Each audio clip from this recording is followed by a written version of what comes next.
Hey, what's going on, everyone? It is David Palmer, the Leo King, and Dylan, the Human Design Maven, for Before Dawn here on High Vibe TV. Make sure that you join us on highvibe.tv or go to our awesome apps down below. Of course, we do this show from High Vibe TV publicly on YouTube, but make sure that you join us to get all the daily horoscopes, all the weekly horoscopes like Deep Astrology, and so much more, weekly tarot, weekly intuitive, and all the other awesome High Vibe creators that are on there creating their awesome content. What's going on, Dylan? Yo, yo, yo. Here we are. And we're through that insane triple conjunction. Honestly, it was, I think I said to you, it was subtle yet not at all. Right. It's like we're still here.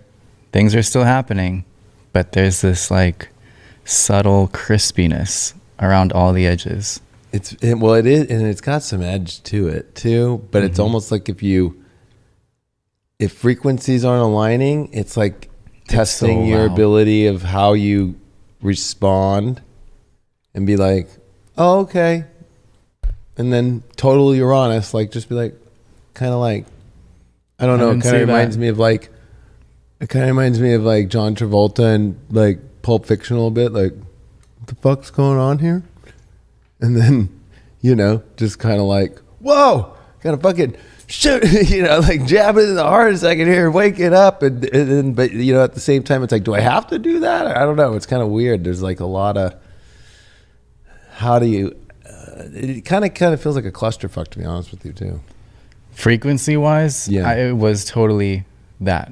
Like, I feel like just mental processing was very difficult over this weekend. Yeah. Just being able to, it just felt like the volume was turned up so loud on every kind of vibration. Every single person, every conversation, every connection was just like, and it was kind of hard to ground.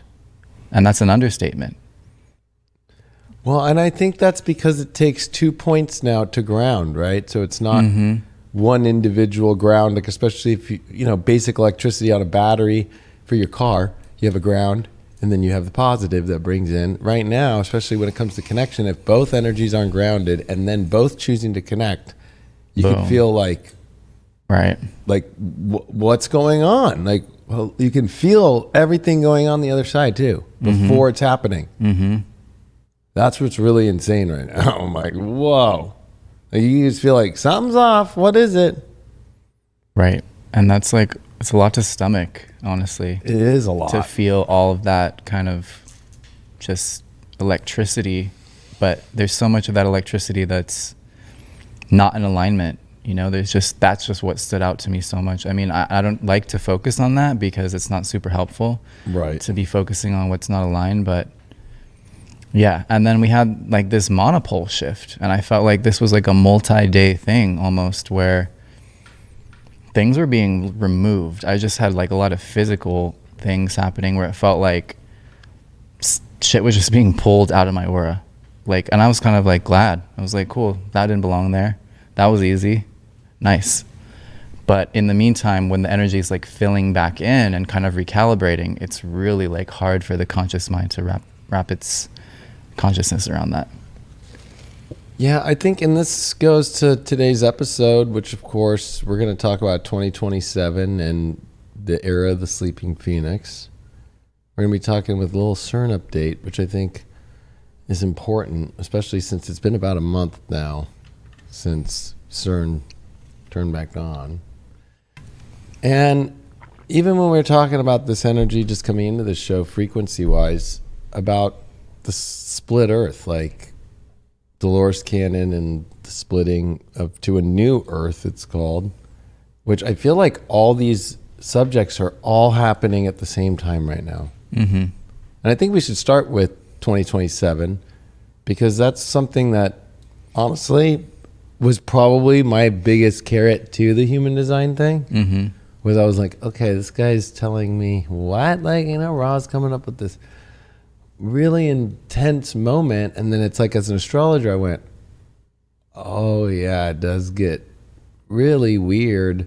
And then even it was last weekend, I just did a show with Coyote Star Astrology, and then it's so weird, but I had heard of Jeffrey Wolf Green. He's an evolutionary astrologer, but I never ever looked at his work or his videos. So she was like, put it on the TV. And I was like, okay. And then I resonated with him so much, and I watched some of his work. I tagged you in a post about some of his work too, especially when it comes to Pluto and the representation of RNA and DNA. And we went in the first couple episodes about that stuff, but we weren't connecting it with Pluto stuff. We were just talking about it from human design standpoint stuff. But it's been really interesting to kind of see this evolution since we talked about CERN, then thinking about this 2027 and seeing where Pluto is going and seeing where all the other outer planets are going. It really is quite a frequency show, and how weird that CERN is dealing with smashing, particles, but even like they're trying to understand the particles that came before the particles that we see, right? They're trying to understand before the Big Bang, which I feel like they're going the opposite way, especially when you go with Uranus, you go forward with this conjunction that we're in right now. Mm-hmm. And so it's almost like, they're trying to like maybe hold back the evolution right now. I feel like there's an artificial, totally. I'm just going to come out with it. I feel like that there's an artificial like dome frequency wall over this reality. That it's like people are rising their frequencies, just shut it down. Yeah. And that's why I think we're feeling, I channeled this whole thing where it's like, who made it out through this North Node Uranus Mars? Like, who made it to the other side, to this new Earth? Like, who is on this new Earth? Like, it's already here. So I think it's almost like when we try to connect to any frequency, whether it's a person, whether it's a project, whether it's just anything to respond to in life right now, if it's not grounded in that new frequency vibe right now that's building into that 2027, I feel like it's just like, it's like, I don't know, man. It's kind of scary because it does remind me of Archangel Michael, who tries to lift people out of purgatory. But he doesn't succeed? No, he does, but it's at the very end. Like people have to stay in purgatory for a while to kind of get it. Right. Well, I feel like there is kind of an eerie quietness as well. Even though kind of on an inner level, there's been a very high dimension of activation, it feels like. In the outer world, like even as I look at the sky, it's always been something that communicates to me a lot about the energy. It's like there's this stillness into these higher levels of the atmosphere. It's like a very like you said, it's very much a dome quality that feels like it's just kind of like stuck over. It's bringing down like an iron, like fake artificial, like stop the frequencies and keep them here and don't let them take in new ones or evolve or bring you to that more higher peaceful place. Mm-hmm. It almost feels like, like the term lockdown, like that's what I got was like, it was the dark being like fucking frequency lockdown, like frequency fence. Yeah. And I got like in a typical sci-fi movie, like the red lights, like beep, beep, and the doors closing. And it was like the universe of everybody who's been awake, like was just like pulling you out. Like we're not even gonna fuck around because we don't know. But I think a lot of the events that are coming up over the next 3 months, it's like that's what's happening right now, and people will have to wake up to it. I don't know. It's pretty wild. It is. It's very real. It feels like it's been a really real shift. Like the last month was very high vibe. We started this show, and there was just all of this new activation energy. I felt going out in the horizontal. And then this North Node thing with Uranus and Mars felt very vertical. And now we're kind of just in this like in-between phase, kind of like the mist between whatever else is going to be revealed. Well, and that's kind of a weird place if you think on a more macro scale of 2027. We're in 2022, almost halfway through. We are halfway through it now. But it's like, that's less than 5 years away now. So because you are somebody who does human design and that is your thing fully, how can we better understand this, of what this transformation is going to be? We've talked about the rays coming in. Which is like the fun part. Yeah, I would like to know the deeper stuff, because I feel like we are kind of in the Matrix movies. I feel like the last Matrix, where they did do the whole swarm lockdown and they didn't want these energies to connect, of Neo and Trinity, like, and it was the force of keeping you away from your true desires that actually made them produce more to harvest out of humans. Oh, yeah. That I feel like that's what's happening right now, and people aren't becoming aware. It's like, it's almost like it's so easy right now. It's like to move forward into great things, because I feel like that higher frequency you talked about being so like calm and beautiful, but I also feel like there's love there, like, you know, and that's what love really is. It's like, it kind of is like the highest feeling, vibration. Yeah, it's the feeling of where everything feels great. But I feel like everybody's facing their insecurities or their fears.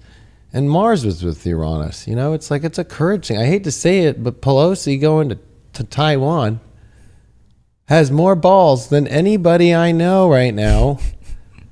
I never thought, and then of course it's so Uranian, right? Like, you wouldn't think that it'd be Nancy Pelosi, right? I'd be like, yeah, she's kind of fucking drunk all the time, and right? She fucking, I'm gonna give props wherever it's due. She had the whole Chinese government telling her, don't come in here, we're gonna shoot you down. She fucking goes in there, and I know there's a conspiracy. Maybe she went there to fucking go talk about her fucking stock insider trading.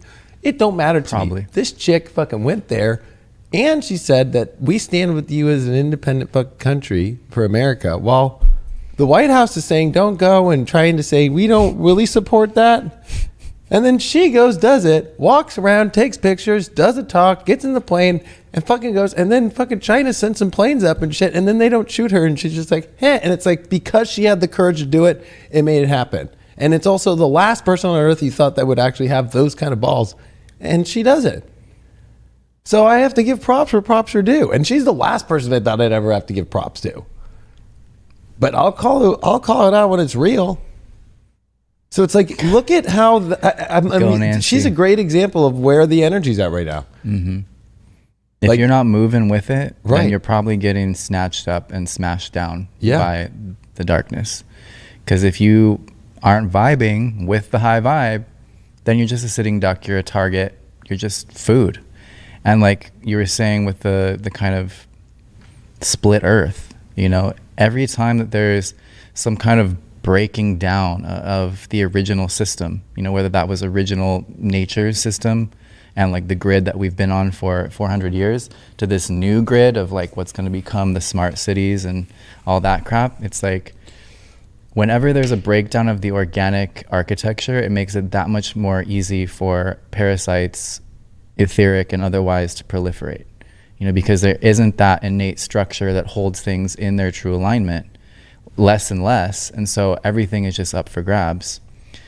So even though these energetic events can feel very destabilizing, and the inclination might be, oh, let me sit back, let me get some rest, let me try and relax, I think actually we really need to like punch it in order to keep at the level that we need to be at. We need to find a way to maintain that high vibration, not like in a self-flagellating way, like, oh no, my vibe is going low, but just in a practical way. Like we need to move with the energy or it's just going to pass us by. Yeah, and if energy doesn't move with you, you just have to keep moving forward and be like, I can't pull you.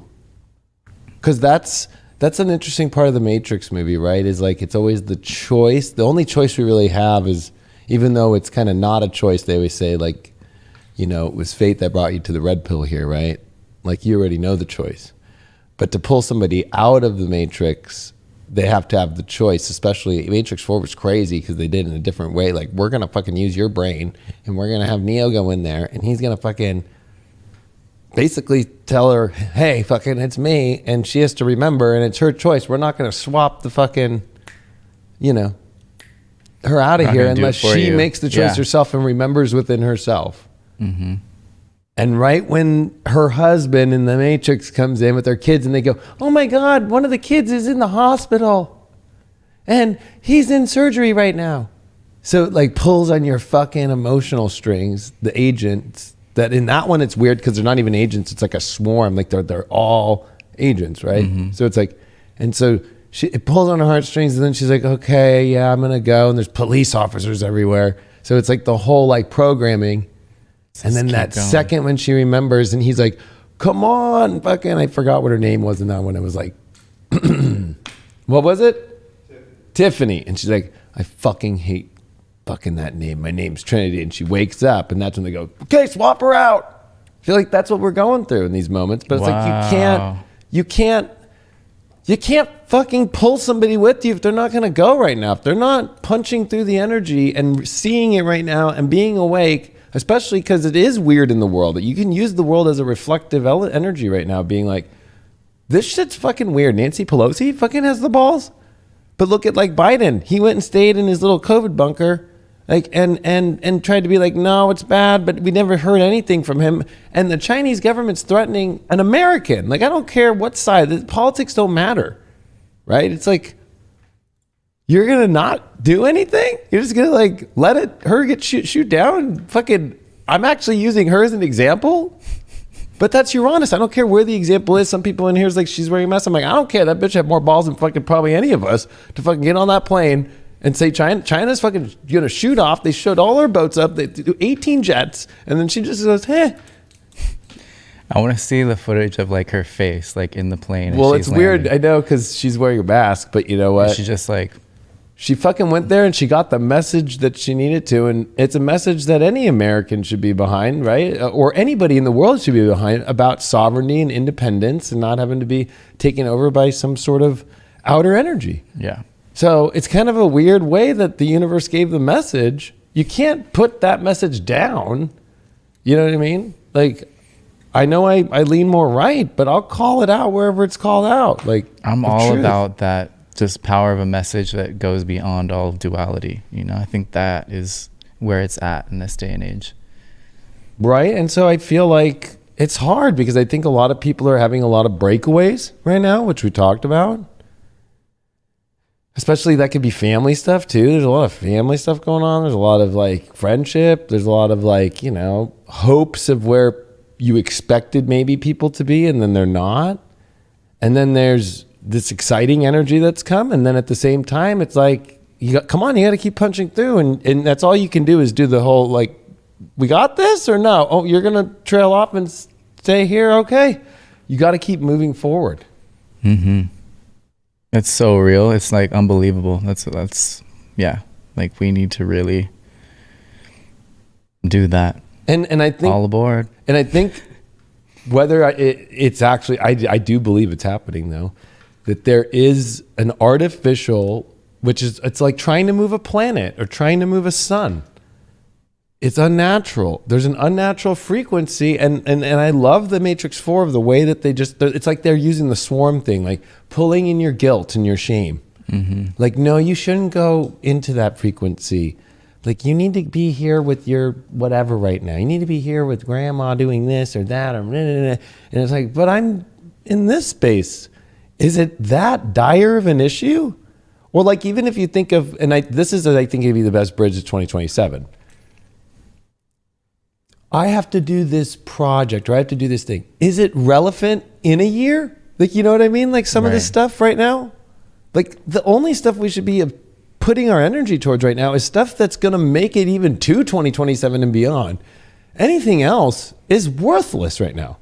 Mm-hmm. That's what we were talking about with this in the first and second, gates, right, in the monopole, and especially the understanding of this is a huge moment for people to have to drop what's not worthy in their life of things and situations, because the world's going to be changing so much just in the next year. I mean, Right. it's not even going to be around the same way that people think. Yeah. So what do we have to expect for 2027? Because maybe that might help people who are on this. Gosh, there's a lot of people sitting and watching the doors just with the red lights on and just like, no, Yeah.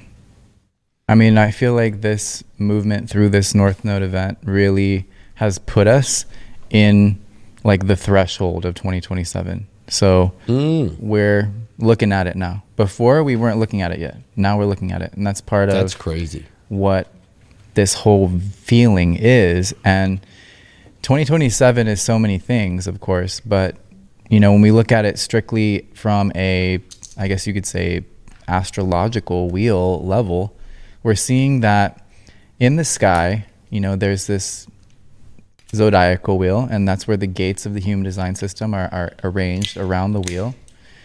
And in this wheel, there are locks. And these locks are aligned with the gates of the G center, of course. So these are the, you know, equinoxes and maybe the solstices, but basically these are the activating or keys. Or the fixed signs in the middle of the fixed signs. Yeah, these are the activating keys, essentially for. They're the semi-squares. Okay. So they're the 45-degree angles all the way around. Mm-hmm. And then what point star is that? 1, 2, 3, 4, 5, 6, 7, 8, 9. Oh yeah, 9. Okay. Yeah. So the gates of the G center basically are the direction of humanity, the gates of love and direction, of course. And so for each era, you know, for each epoch that we go through, we've had particular energies, particular gates that are the keys to these locks. So right now, we're in the final 5 years of these set of keys that we've had since 1615 into 2027.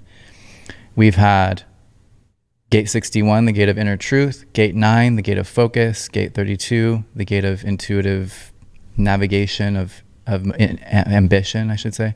We have gate 40, the gate of deliverance. 62, the gate of detail. 16, the gate of skills. 42, the gate of growth. And 37, the gate of the tribe. So these have been the major energies that have guided this era. You know, focus on skills, moving your way up the material ladder, finding the truth, finding the detail, finding the skills. And these keys have been basically the background frequency that's promoted humanity's activities for this time period. So when we get to 2027, what we're really experiencing energetically is a switch in the keys. And so these new keys, the dial is shifting. Yep, just, and in this new paradigm, we have basically the cross of the sleeping phoenix with the 3420 and the 5955. And we have the cross of penetration with 5453, 5751. So in this, there's a huge focus because in the cross of planning that we're still in right now, what we're finishing up, it's all about the collective, you know, it's all about this search for truth, especially with gate 61, this gate of inner truth being such a starring role here. And then as we move forward, we lose that connection to being able to find the truth. And that basically collective connection to what are the keys of knowledge? Like what is your human design? What is your birth chart? You know, what is the nature of time? You know, all of this knowledge essentially gets shut down as we move into the cross of the sleeping phoenix. And that's one of the big things Ra used to speak on a lot, is that things like the internet and technology, we assume that these things are going to keep moving forward and forward and forward. And he says actually that this new era of the sleeping phoenix is kind of a dark age, because we're finding that through some events that are happening in the collective, we're finding that we're being pushed by the program to be cut off from the keys of wisdom. Right. And that door closes. And yes, another one opens. So it's just about aligning to these new energies, which are a lot more about focusing on yourself, honestly. Which to me would be, if you think of social media, you think of electronics, you think of all this stuff, it did a great job to wake us up, but it is separating us from our powers within our individual self and giving it almost away. Or thinking, right? Like it's like if we focus on our own understanding of ourself, that's the highest frequency that actually sends us higher into higher frequencies. So I think the darkness is going to be the pull away from what we think is rising our vibration, but it actually served a purpose, but it is not the main meal. Right. And because the main meal is not going to be easy. And that's where a lot of people will probably fall away from the evolutionary process, because, and also a huge aspect of leaving the cross of planning is that we're leaving behind the energies that support these giant institutions. You know, the people that have paved the streets you drive on, you know, the people that have packaged the food you eat, the systems of governance that keep, you know, so-called order, the just mass, the supply chains, you know, the things that bring goods and services all around the world. This is the cross of planning, and that's about to end. So it's a lot more about self-reliance coming into the sleeping phoenix, and that's where the new earth really is. You know, the program is going to favor the people that are actually using their life force and their vitality to survive, to try to live in a unique fashion. Not just unique in like, oh, we live in a, you know, grass hut because that's more eco-friendly. No, it's like, if you're not unique, you're probably not really even surviving this era. You know, it's a big shift. Yeah, is that because of the 2034? Which one is that? Oh, well, yeah, basically, yeah, I see what you mean. I thought you meant a year. Yeah, the 2034 channel, which is basically the same channel that allowed us to evolve from early hominid species into the human being. This is the same channel that allowed us to stand up on our two hind legs and use the arms to like hunt and throw spears and change up the game that way. This is coming back into focus as 34 says, I have power and I don't share it. I use it right now, gate 20, to survive. And I'm surviving, and I'm surviving, and I'm surviving, and I'm surviving. Sacral to throat, right? Yeah, it's the pure manifesting generator that we both have in our chart. And it reminds me, and I know this might sound like a really weird, like kind of example to maybe help people, but if you were to take an OnlyFans account. Yes. And then pull the OnlyFans account away and be like, all right, go do that in front of the people right here that are watching you in physical form. Right. Guaranteed 99% of those people would be like, no. Yeah. No, I'm not going to pull out my dildo and start banging myself with my boyfriend filming it in front of all of you. I'm so comfortable. Or even all these YouTubers, right? Like, gosh, I've brought so many people through these studios, and the second they get on this stage with lights, live, 100, 500, 600 people watching, boom, they just shut off. Right? It's like, I'm only comfortable with my camera and my little ring light. Right? Yeah. At my desk. And that's what I'm used to. I'm not used to going in any other way.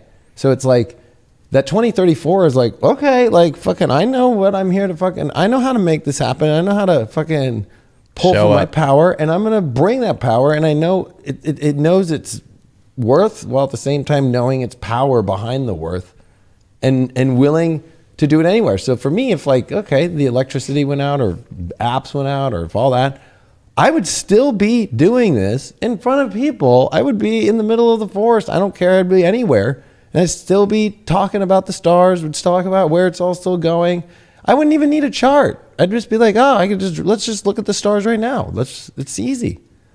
But it's like, that's where I think that's going to be hard for people that are connected right now, especially maybe in their job or maybe in a relationship. It's like, what if all these little comforts and all these little things that you think are always going to be there, when they get taken away, is it real? Are you really living your true self? Because that's going to be, I think, the good reflective point right now. Now that we're as you say, actually looking at it.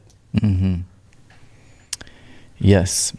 Yeah, because so much of that material life has been driven by the program. And the program is not concerned with your uniqueness. The program is not concerned with you differentiating in your design. The program just wants to drive humanity to do certain things at certain times.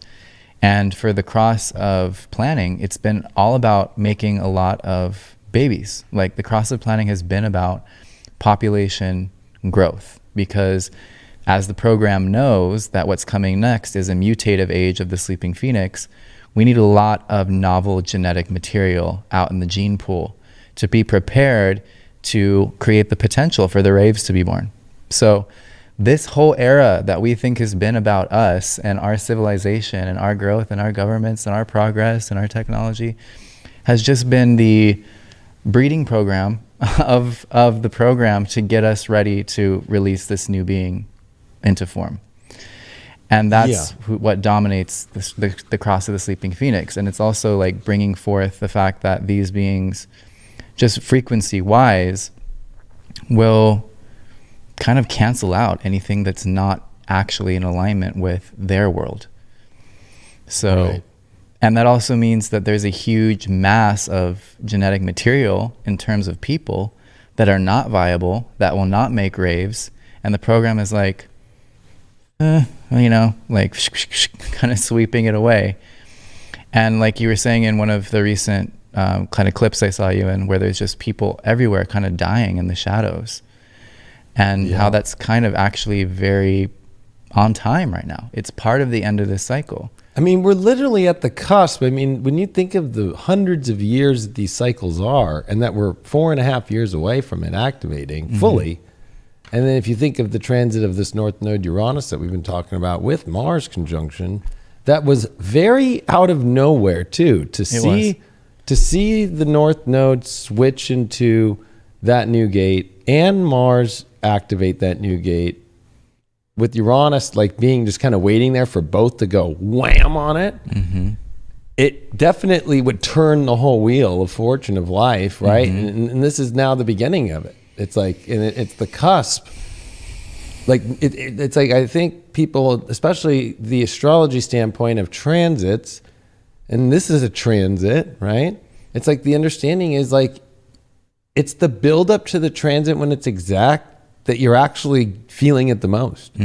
So the moment of 2027 is going to be like, okay, we're here. Wow, that was fucking crazy. But like all these events happening that come right before it are the major events. Like the major event is not so much as much to 2027 as the major event is now until 2027. That is the buildup of the end of this, you know, planning period, which honestly, it's a different plan than maybe what people think it is, right? It's like the opposite, right? And then this whole idea of even the sleeping phoenix, like that's the idea too of like, there's a real deep power within yourself to rise. And it's not from, well, gosh, you know, everybody else is a model, so I want to be a model too. And like, you know, and I want to do this and it's like, none of those systems are going to be there. Exactly. The house, the dream, the ring, you know, all these things that are basically hallmarks of the material culture of the Western world don't have any value now. Like they just like the value is dropping out by the second because they have nothing to do with the future. Like you're saying, there's nothing to like hold this in to any kind of ability to evolve into anything else. And that 2034 channel is called the channel of charisma after all. Right. So it's those who are willing to use their power and dare greatly that will be rewarded with the keys to the new earth, essentially. And that's why being so rooted in your human design is so important right now, because those planning instincts in the back of your mind about how it's going to look or how it needs to look is part of the program. Again, the program doesn't care about you. The program doesn't care if you get ground to dust tomorrow. It's just the mechanics, moving, grinding, creating change and ripples and just progress in some way. So that's why human design is the key, because it's saying, look, you can literally break out of the influence of the program just by following your inner authority, and you don't have to be the victim of this giant turning of the page, a page that's so big it'll squash you if you're in the wrong place at the wrong time when it turns.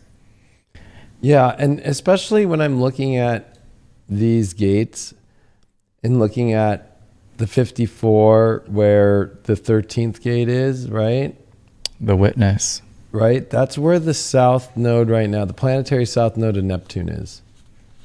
Makes a lot of sense. And so it's like, then the north node of the planetary node of Neptune is actually a couple degrees off, but it's at right today, 11 Leo. The sun's on it right now today. And the leader, right? So it's like, there is kind of the buildup here of like learning how to. There's too many people in this witness lost place, which I think is part of it in learning to find your edge to move into things of bliss. It's almost like sometimes maybe people have to witness it a little bit long until they finally don't want to witness it anymore in order to step into their power. Mm-hmm. But it's funny when you bring up the 2034, since we both have that. It's like, that's always like when I run connection charts, it's always like one of my like compromise channels for the other person, you know? It's like, and that's kind of a hard life because it's like, let's go. Let's make it like that. Let's go. Everybody's just like, I don't know.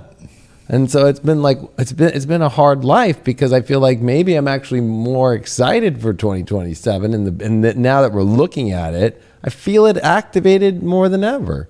Where I'm like, if you can't go, then I have to close the door to see whatever the hell the door is opening that's frequency moving forward. Yeah.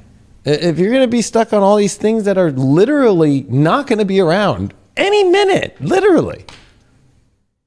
Like in these and especially worrying about what other people think or what everybody else is doing and it's just like, oh my. That shit you're ordering online for a dopamine hit? Oh yeah. Come on. I mean, I did just order this. I always wear copper and I always wear the same one. And anyway. And that sounds great. Yeah. And it's just funny because since 2013, the Hollywood shaman, a homeless shaman that sat on the corner, sold me my first one. And I've always worn it. It's like 9 years now. Whenever they break or whatever, I buy a brand new one. And I just, $14. Nice. But yeah. But again, it's not a dopamine hit thing. It's like, no, there's a meaning for this. Copper's good too. Yeah. And it goes into your skin, copper. You don't realize that it's really good for you. But, you know, like, I think that's the thing is like, what are you putting your energy towards right now? I think everything right now is about this like go energy of a positive frequency and moving into the future and letting go of so many programs. I mean, the word program to me is so, gosh, I went off the other night when I was here with Brian. I was just like, get out of the program. Because especially when it came to masculine and feminine programs or stepping into your truth, like there's just people who are like, I saw there was an article today saying like, if you eat cookies and you eat, processed food, you're likely to have, a comorbidity earlier on. I'm like, well, okay. That might not be for everybody, right? Like there's some people that like the oldest people in America always celebrated Taco Bell. I don't know why that is. Why is it that the people that always reach 100 and over have their birthdays at Taco Bell? I don't know why.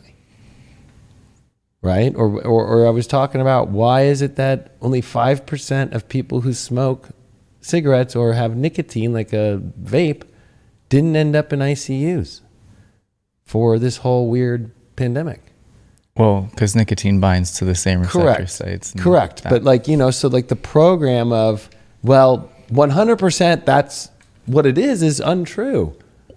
I think that also looking at that, because it doesn't matter, I guess, from what I'm seeing, if you might want to put it up again, whether we're in what we're in now or we're from the cross of planet, that we are at the cusp of where we do have the equinoxes and the solstices.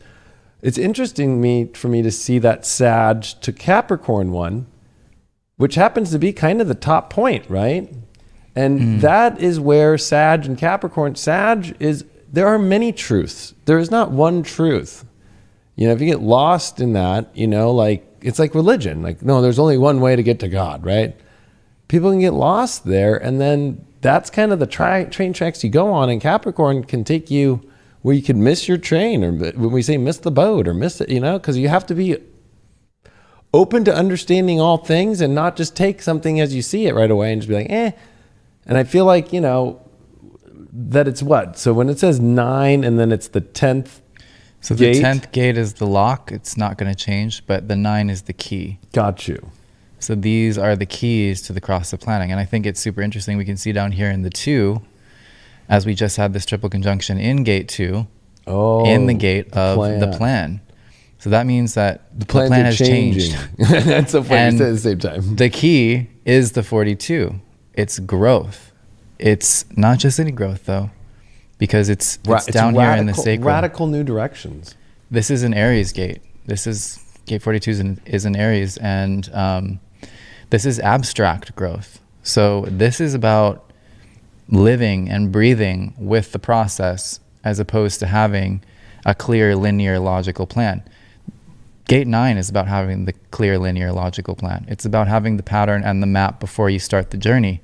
Gate 42 is you don't know where you're even going when you start the journey, but you're feeling it. You're responding. That's probably the gut response of the generators, right? Manifesting generators. Like that's probably the beginnings of, oh, this feels really good, or oh, something's up. Wrong. Something's up. And the thing that felt okay and normal and like you didn't feel anything yesterday can today feel completely wrong.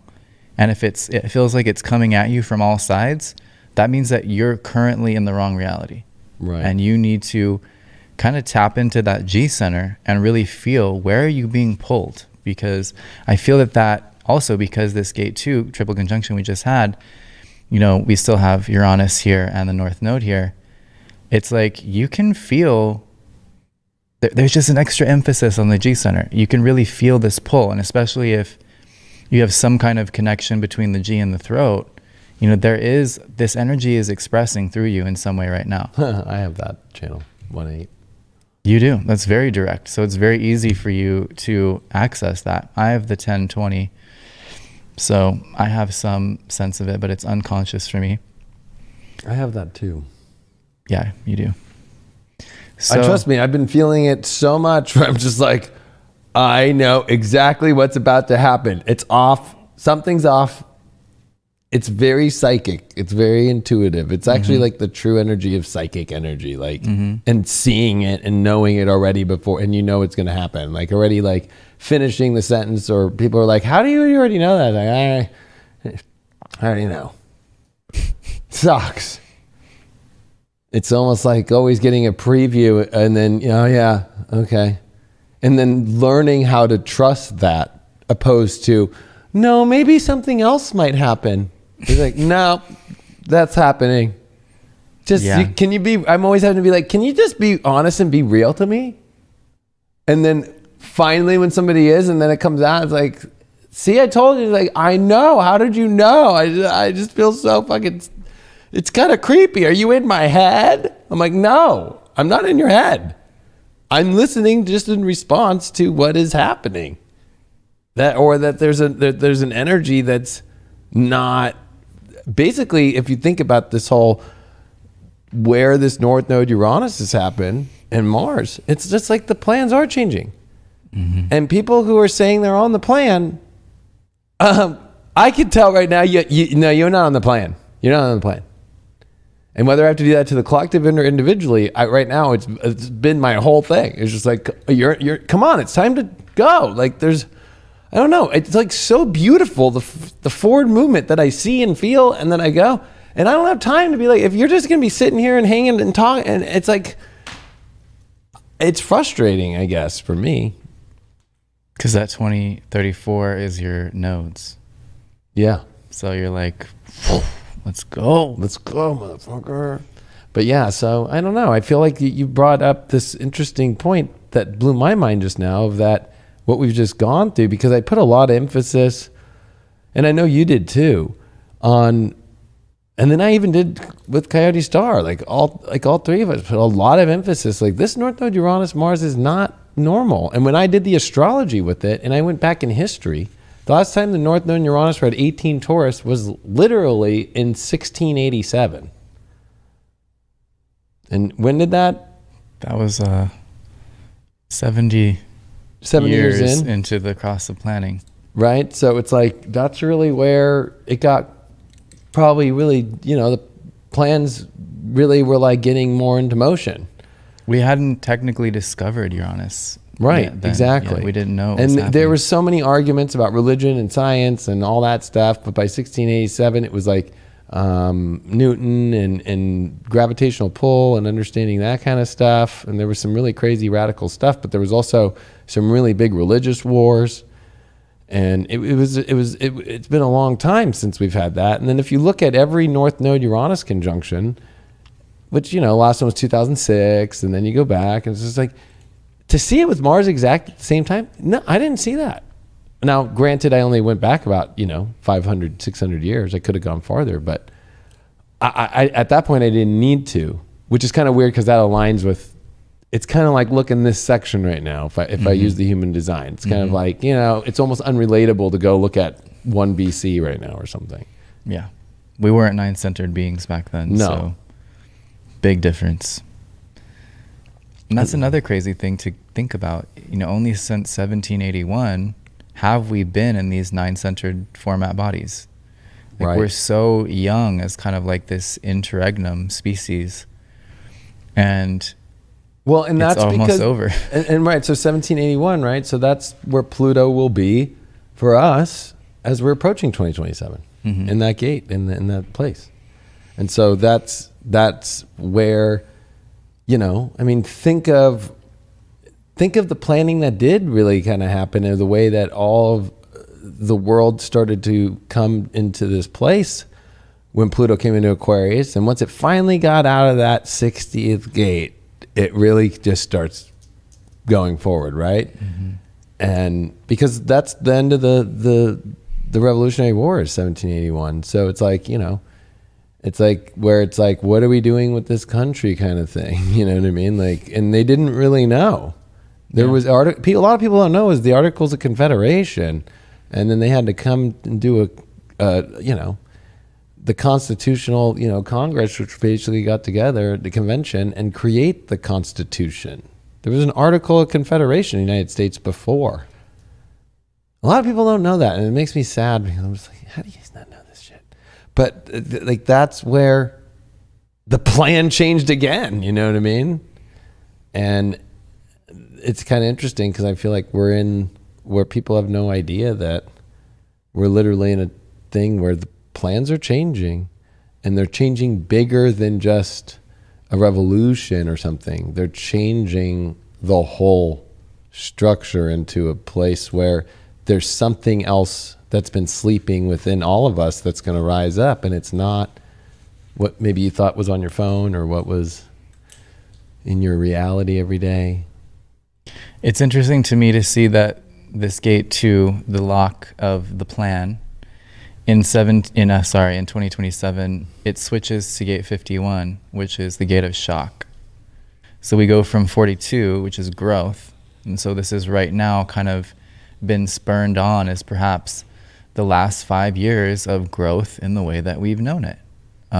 Because that's what 42 is, But it's like, it's hampered down with Pluto being in the 60th gate in many ways. It's slower, it's more confusing, it's more interrupted. There's time when there's no energy.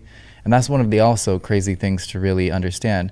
Why are all these institutions going away in 2027? Because the background frequency that pushes humanity to sustain them is going away. Literally, it's because we won't even give a care, no one's gonna care anymore.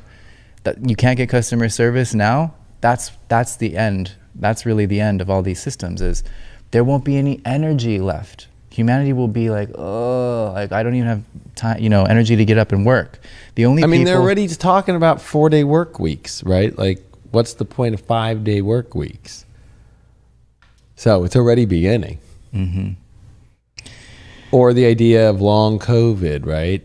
Maybe it's a much more deeper psychological, emotional issue of somebody that's just super done and tired and doesn't have, it'd be interesting to do the human design of everybody who has long COVID. If we got the birthday data and be like, it's a bunch of projectors trying to work hard.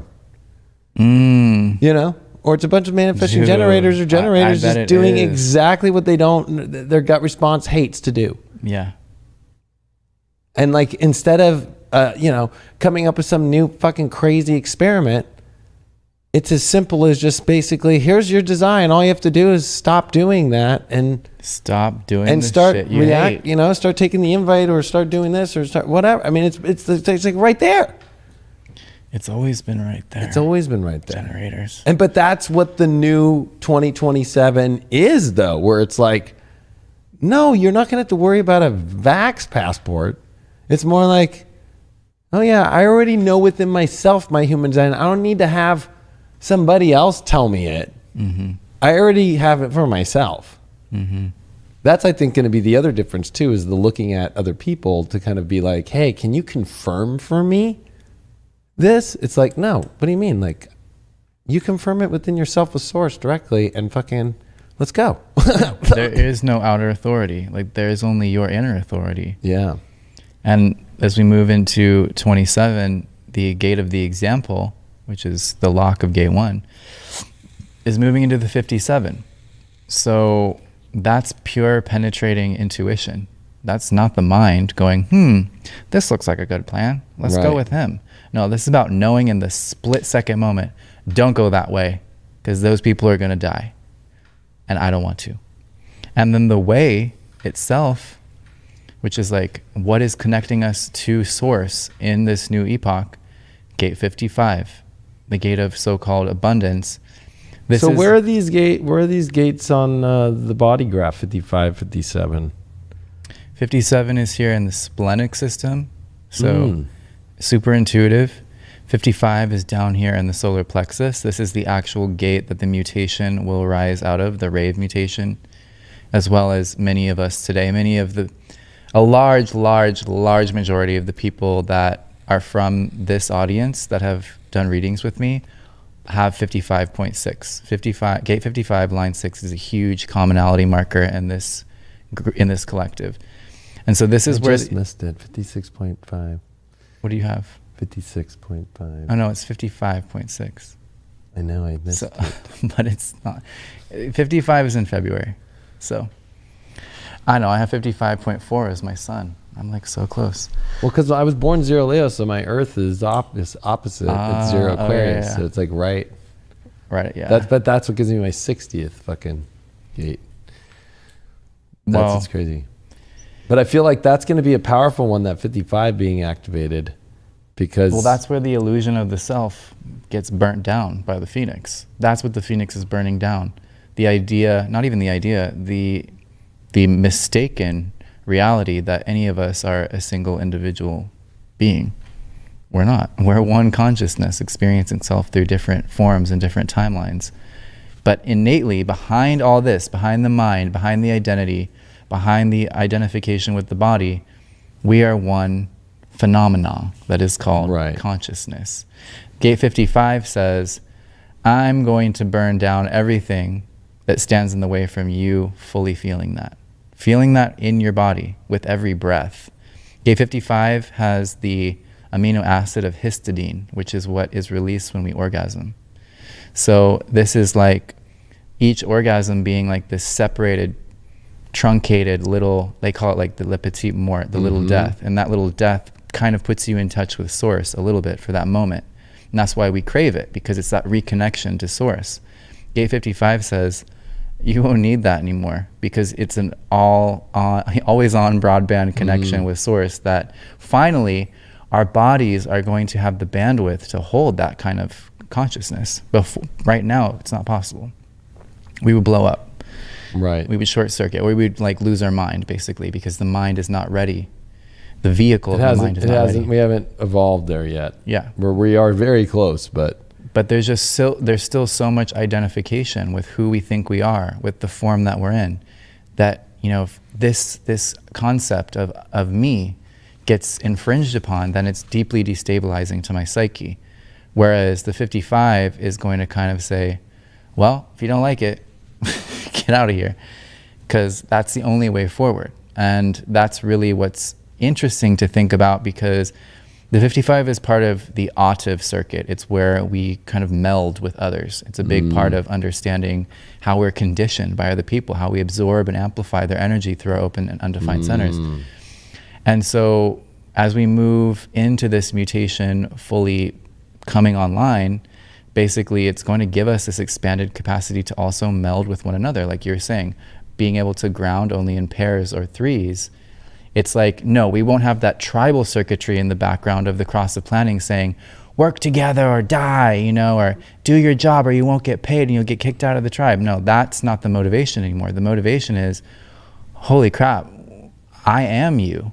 And the more that we're connected to the right people that are on our fractal or that are just, we've been led there by our inner authority, those people will be Three of Pentacles in a way. Yeah. Or Three of Cups. It's all those kind of cards combined where it's like Trinity. Yeah, Trinity. Trinity energy. Which it's funny because in Matrix 4, she's the one who holds up Neo and flies. Mm-hmm. Where that's the whole like understanding that Neo, I am the one. It's like, no, you're not. Like there is no one. Like you both are the one, That's and the everybody in the pods are the one once they fucking stop identifying as being in the pod. Mm-hmm. And it's actually a lot of the things that we consider to be our connection to the truth, these concepts, these ideas of how it all works. These are the things that actually separate us the most, because they're the ways in which we feel that we're differentiated from source, or differentiated from this religion, or differentiated from this belief system, or, you know, it's a huge place that the ego mind uses to justify our separateness, is these ideas about spirituality, energy, consciousness, the true nature of things, capital T, truth. So it's like truth has to die in order for and literally reality Pluto to be born. is gonna go in that gate and kill it.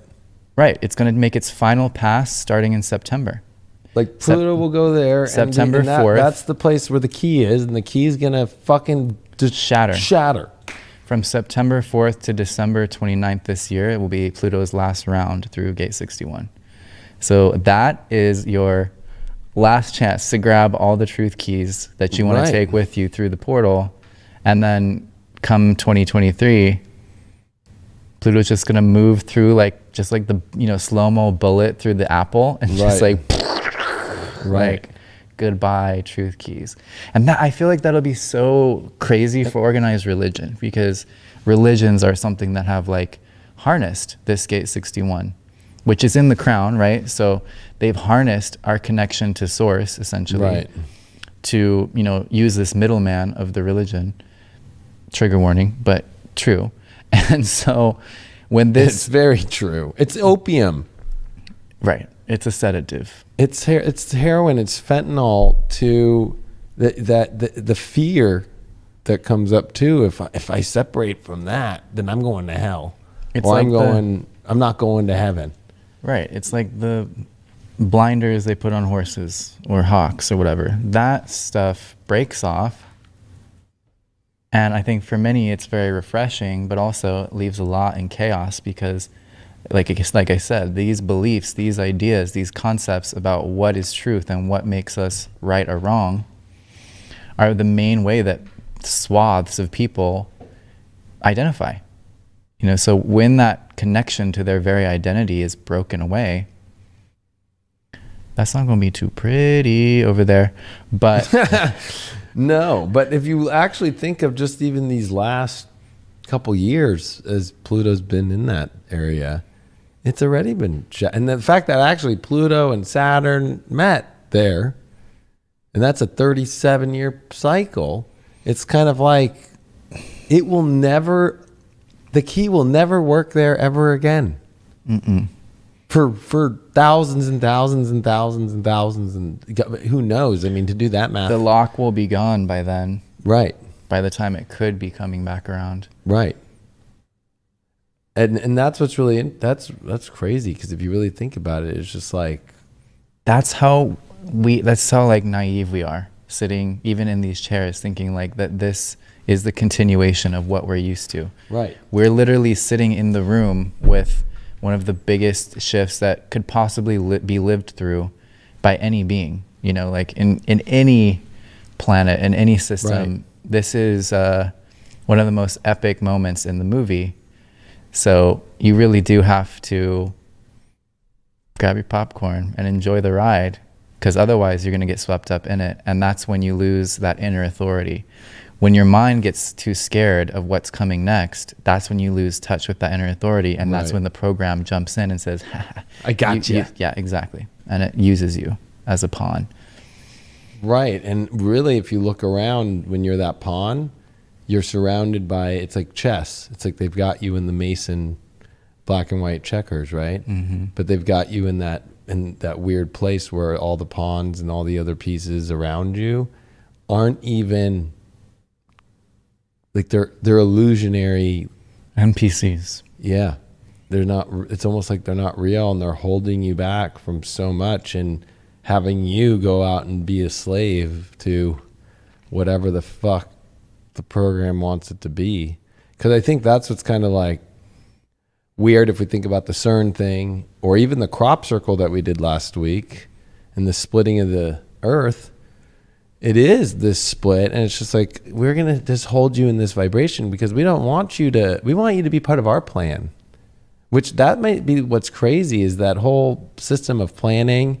And when you think of secret societies, which really came really powerful during the beginning of this cross of planning, right? So it's the rising of the sleeping, the rising of the sleeping phoenix literally is I'm calling it the rising of it, but it's just the cross of the sleeping phoenix, right? But the thing is, it won't be sleeping anymore. That's what's going to change. It's not going to be, it's just going to be the cross of the phoenix. I mean, I've had Masons I've done readings for fucking years, and they keep telling me to join because there's no more astrologers left. And that's one of the 7 things you have to have in a well-balanced Masonic temple. Correct. So it's one of those things where it's like, even they're flipping, right? They know the system ain't going to work for them no more. So it's like one of those things where it's like, I mean, I hate to say it, but even like looking at our governments right now, it's all prop pieces, holograms to I mean, like even it made mainstream like in the last couple of weeks when Biden got COVID, and there was 2 Bidens in the same day in the same room, and they were different faces, and like he didn't close his eyes, and he was all like, and his hair was different, and it's like, what? It's like they're propping up to keep people in this fucking false reality. And that came out during this CERN turn on, and during this time with the crop circle that came out on July 24th, right? Like that's right in that period when they started doing all this weird shit. So it's like, that's why Nancy got on that plane. She's like, I mean, this is the liquidation sale. I got to get my bag before all this shuts down. I know. And I put this in for people. It's like,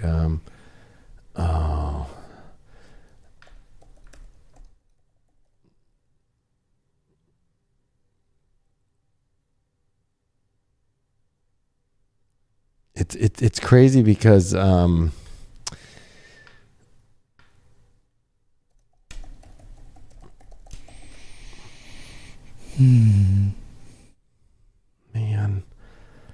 I've been using it and I forgot the name of it for this website where you just put it in and it will literally generate you a person picture like as if they're there, but it's all CGI. Meaning the computer made it up and it looks exactly like a person's running, or they're at an event, or they're anywhere. And it's like, we're at a weird moment where, like I hate to say it. I found it. Well, I found one. Or I think it's called like these people don't exist.com. Look at this one. Just AI generated. Ooh, let's do disgusted. Update face. Oh.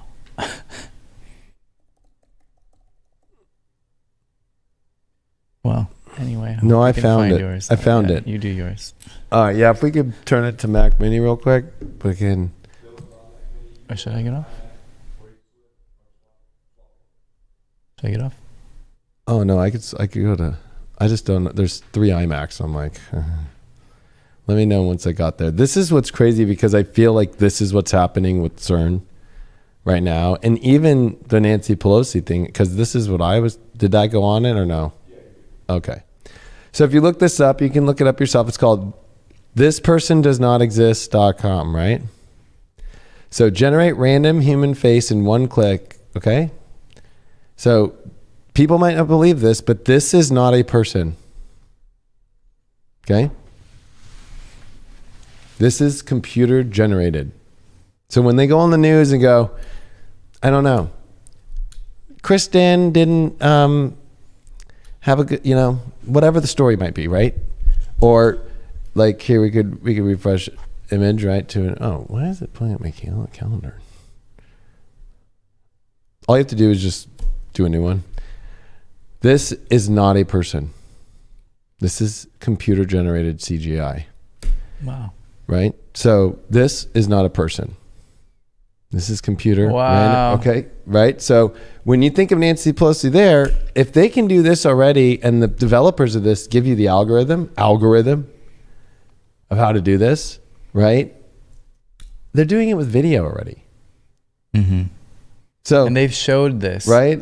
There was this like weird trailer thing that Will Smith did a while back. Look at where he's like, look, it's all fake, and like he shows you how it's all a green screen, even him, because that's part of all of the black magic that they use. They do have to disclose and show you in some way what they're doing, because that way it doesn't violate the free will. Right. It's like this woman died of COVID, and her last dying breath was for you to give your guns away and blah blah blah and donate all your money to Ukraine and donate all your money to Ukraine.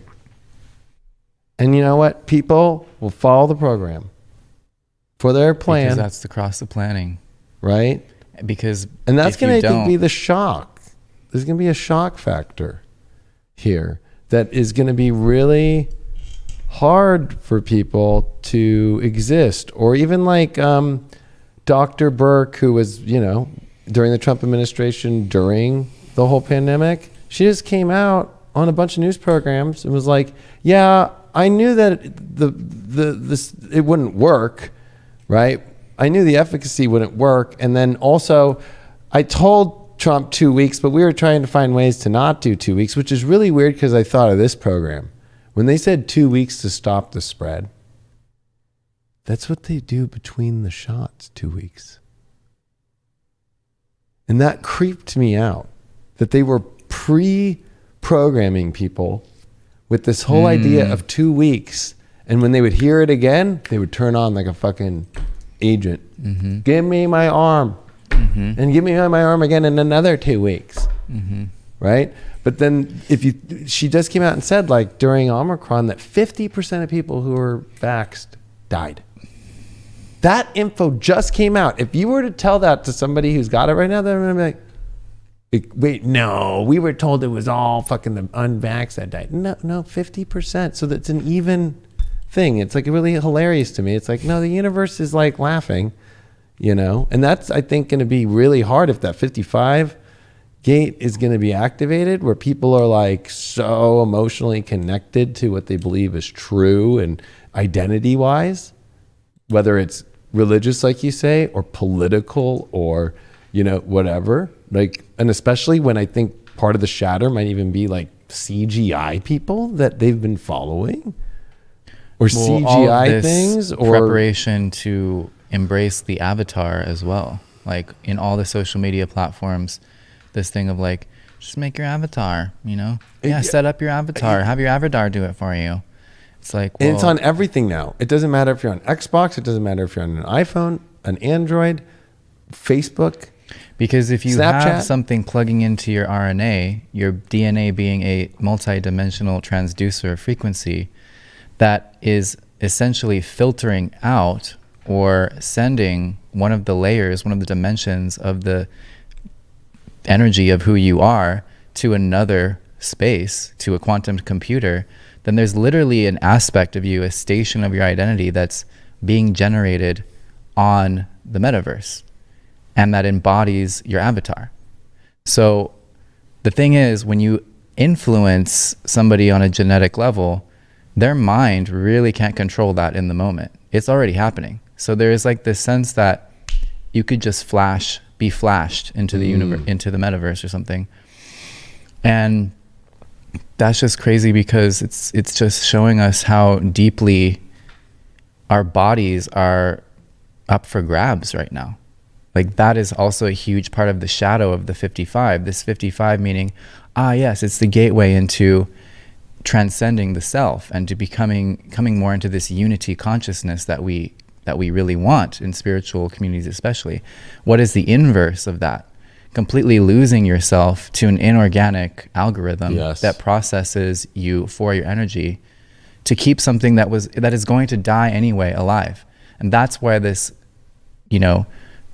hostile takeover has been occurring, because they're trying to secure enough energy to perpetuate their existence through a time in which there will be no organic support for their existence. Because Sleeping Phoenix says if it's not aligned with the evolution of Gaia, we're cutting it out. And they're saying, no, if we get enough, essentially, quantum of human energy locked down into our systems, by the time 2027 hits, we might buy ourselves another 1,000 years of life in form, in the 3D. So it's really a measure of kind of contingency for them. There's nothing that's going to stop what's happening, but they're just trying to buy themselves more time by preemptively harvesting us for a couple more generations. While at the same time, if we go into the raves, and that's why I tagged you in my post, because I shared it. I know you did, from that evolutionary astrology standpoint that Jeffrey Wolf Green put out, it's crazy because he goes into that the actual reason for the human species to procreate through the act of the sexual intercourse, and you're bringing that up with the orgasm, and especially that it's like the need to procreate is the understanding of the immune system within another to keep the species moving forward. Mm-hmm. But what the change of the RNA and the DNA that's happening right now is creating a difference in which the pheromones are the scent of somebody's immune system of how good it is. Mm-hmm. Wow. Right? That Pluto sniffs out that, in your DNA, it feels good. That it's safe. It's safe, and it's going to procreate the species. It's going to keep it evolving forward. Mm-hmm. So when you think about how there's like these takeovers of energy into people and being very careful, and we've been very big advocates of that, even 3 years ago in the work we did. It's crazy because that's what's kind of the scary part is what they're doing right now is they're like, to me, this frequency, this CERN, everything, they're trying to keep it all like locked down in a way. Packaged. And just keep them going in this 3D. And then we're seeing fertility rates drop right now. And it's because like there is not that many people who are standing their ground of what is going to be into 2027, where you have to stand in your own identity of your own self and understand it, but understand you're still part of this collective thing, but you can't be just like getting off just to get off. And that brings up that sacral energy that you brought up. Like there's this false kind of sacral being installed through the program. Mm-hmm. And so people are just going to try and it'll probably work for 4 years left, and probably not even that long, because some comments have been saying, so like, can this thing start activating now? And I think the whole message is it's already activating now. It's already at work. A lot of people's sacrals have been booby trapped, essentially, right. Because that's that's our regenerative organ. That's what generates the new genetic material to pass on, to procreate. So that's obviously the epicenter of the effects of these kinds of different new therapies that have been introduced into the gene pool. And that's why it's such a freaking trap, because that's what we, as humans, especially 70% of us generators, sexual beings, sacral beings, we want our sex. It's just part of our natural rhythm. So of course we're going to go straight into that, even if we've been a vehement resistor of any kind of mandated medicine. It's like then the next person next to you that hasn't resisted and hasn't been in their alignment becomes how you're going to get it, basically. And it's an auric energy as well. That's what people understand. It doesn't just mean, oh, you have to have like blood to blood contact to get this, transferred into your system. It affects through the aura. This is an auric energy. So there's just something to be said for really sticking into that inner authority, because your inner authority is not going to lead you into that kind of bond. Right. Only your not self is. And that's why this material is designed for this time to give people a chance to not get bamboozled on a genetic level into something that they have no connection to, no consent of. But when it comes in the form of, procreating with somebody that might have this in their system, you're giving them consent, and thereby you're giving consent to whatever is in their system. And that's the kind of loopholes that they're exploiting in our decision-making process that we need to be really kind of really vigilant for. Yeah, and especially when you look at, I don't know if you could show this, Brian, but like from just the info center here on genetic matrix on manifesting generator, and because that 3420 is going to be activated in 2027, and that is what actually does define, right, the only pure manifesting generator, that we are coming to a pure manifesting generator, channel that's going to be part of that channel of the sleeping phoenix. But to me, it's like the reminding of people of that. These are people with staying power. The sacral center is the body, and the body is the key to the pure power. It creates the vital life force energy required for action, living life, doing, and creating. It is also the center of our sexuality, and thus ensures the continuation of our kind. The continuation of our kind is the reason for the sexual energy that will be continuing on. And it has to be divinely orchestrated sexual energy. With an understanding, it's not just to get off or to jerk off on porn or just to have a one-night stand or just to, it's got to have a huge spiritual, intense, creative, life force, creative / keeping the species going / all of that is slashes. Its own encryption, its own intelligence. Because as a sacral being, it's your sacral's intelligence that's actually making the choices. It's really not who you think you are. So I'm saying that because you've got to realize that 90% of probably the sexual decisions that you're going to be presented with in your life are more coming from the not self realm of validation, of feeling like you need, to prove that you're enough to yourself or to someone else by getting that other person or whatever. The intelligence of the life force itself kind of works in a very more, I would say, a lot more subtle of a way when it comes to choosing a partner. It's maybe finding yourself being connected with people that your mind is like, what? This person is who I'm supposed to? And your sacral is like, yeah. So if you want to continue the species, let's do this. Right. And your mind is like, I don't know. Well, I think that's the interesting part of us moving into this this channel of the 2034, because it is MGs that have sacral intelligence, whereas like a generator kind of doesn't have as much as the intelligent part. Yes, they do. It's just not in the same way. Correct, but I'm just saying that it's a much more instant, intelligent knowing without having to process it so long. Right. Because a lot of... Right. So it's like that's where already I think the activation has already been happening, is people are in hesitation. Right. So people are like missing great, beautiful opportunities because like, let's go. No. It's like you haven't already processed the crazy amount of life force that's right here, right now. You can't even like see that. You're going to back away and just be like, because I feel like as an MG with that activated in my life, I'm always just like, I already in 1 millisecond got the download fully. Bang! Look at, do you see with all the life that we can create and all the things that we can make? Let's go! Fuck yeah! And it's like, I just feel like people are like, no! Well, for people who get on my phone! Have been disconnected from their life force most of their life, and that center has atrophied for them. I'm not making excuses for anyone, but like if you've never felt that power, we have nothing to compare it to except hesitation and basically enslavement. Yes. So you're lucky in the sense that you've always used your power, and that's put you in touch with it. Hey, I got that key ready to go. I've been waiting to use it forever for this time. You know what I mean? Like, I'm just like, fuck. Because I don't think that people realize, people, you know what, being an astrologer, it's always like, oh, well, yeah, next year, you know, Pluto's going to conjunct your sun, let's say, or it's going to oppose your sun like me next year, right? So it's like most people in readings go, oh, well, I got till next year. You know what I mean? Right.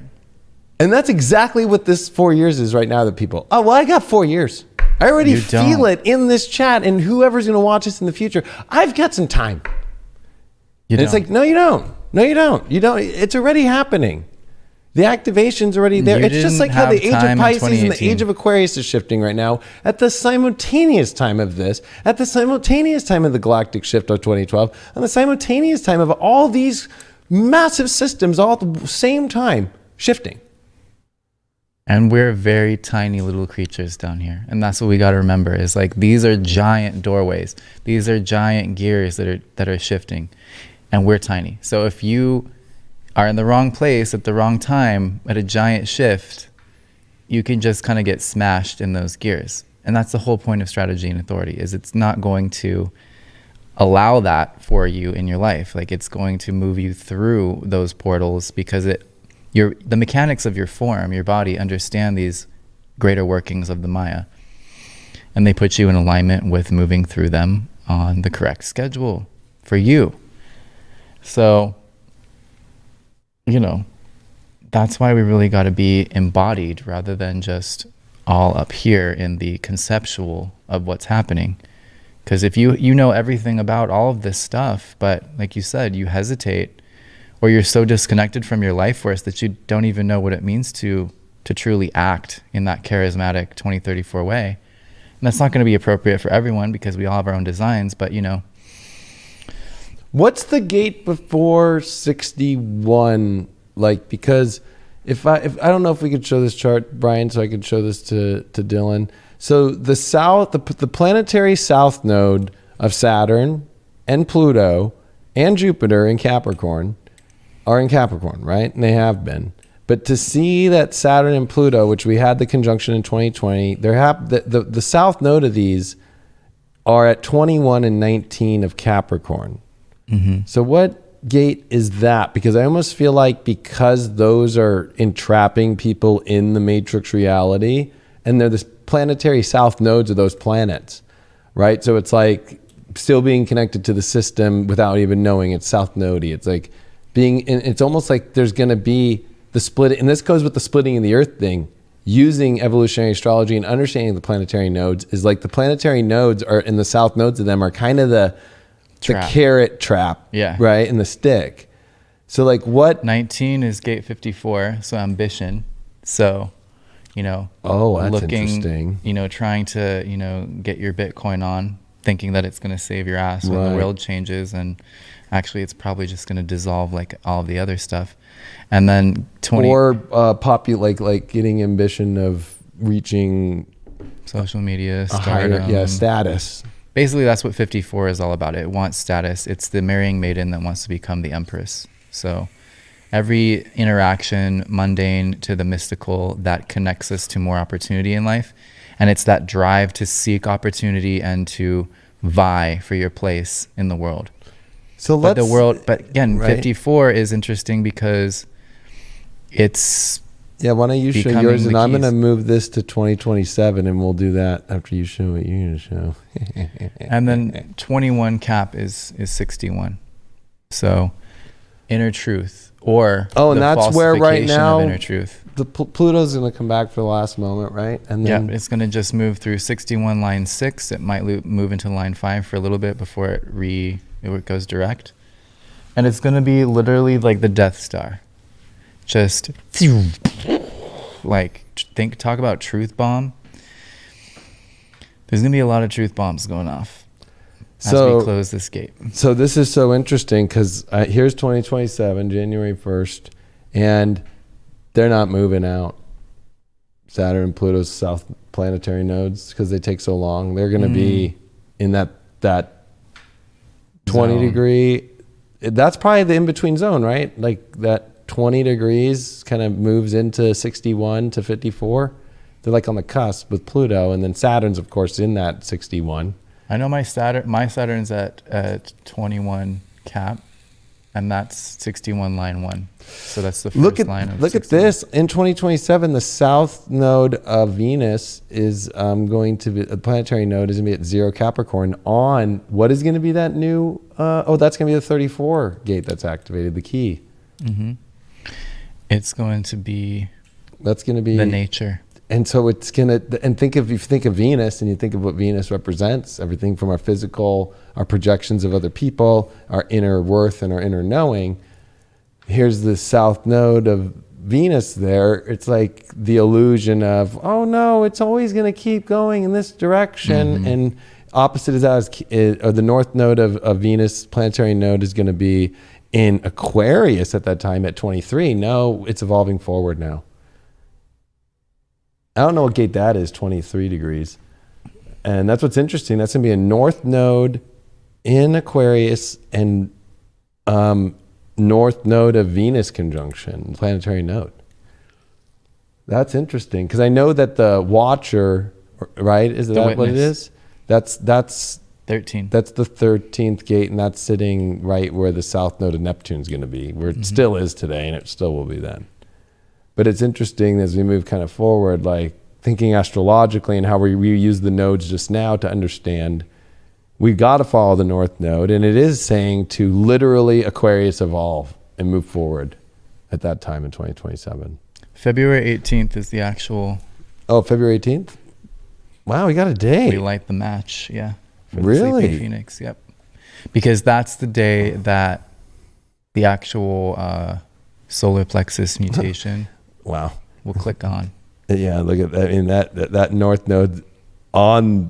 that north node will be exactly conjunct the south node of Neptune. That is so weird. It's like break away from the false illusionary idea of what the world is.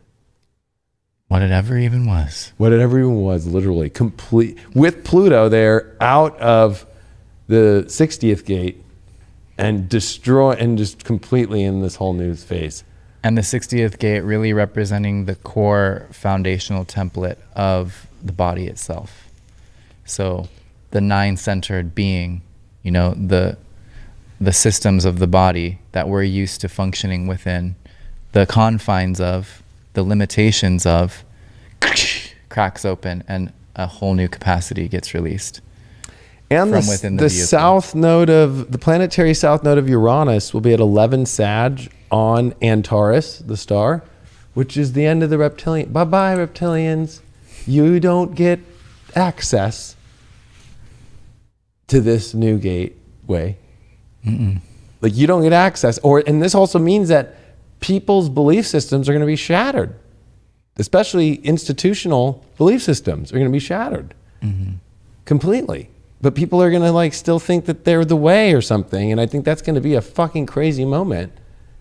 Right. A fractal shatter instead of a fractal and how it comes together in fractal geometry. That's real nature, It's like it's not our man-made geometry as much as it is divine nature's geometry comes together in infinite form, and you can't even create an understanding of an angle because it's so beautiful. And to me, I feel like that's kind of the rising phoenix coming up of I've never seen this kind of angle in life before. The way that we build our houses, the way that we build our we're not gonna be building like this way anymore. That's another thing.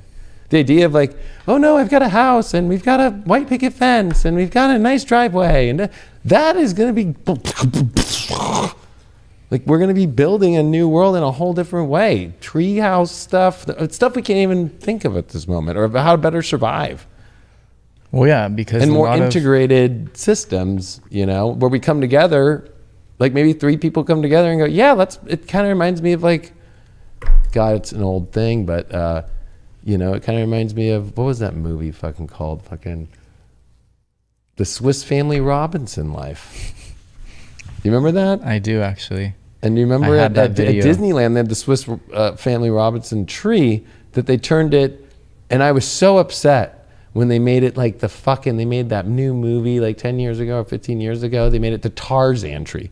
I was like, you guys are really taking away the original tree of the Swiss Family Robinson tree with the fucking cool ass. That was such a great movie. It's a family that's we're going here, but no, we're not. We're shipwrecked and we ended up on a fucking crazy fucking island that actually is paradise. And then they move everything off the boat and they build a beautiful tree house. And then they actually don't ever leave. They're like, you know what? We're not going to leave. This is fucking awesome.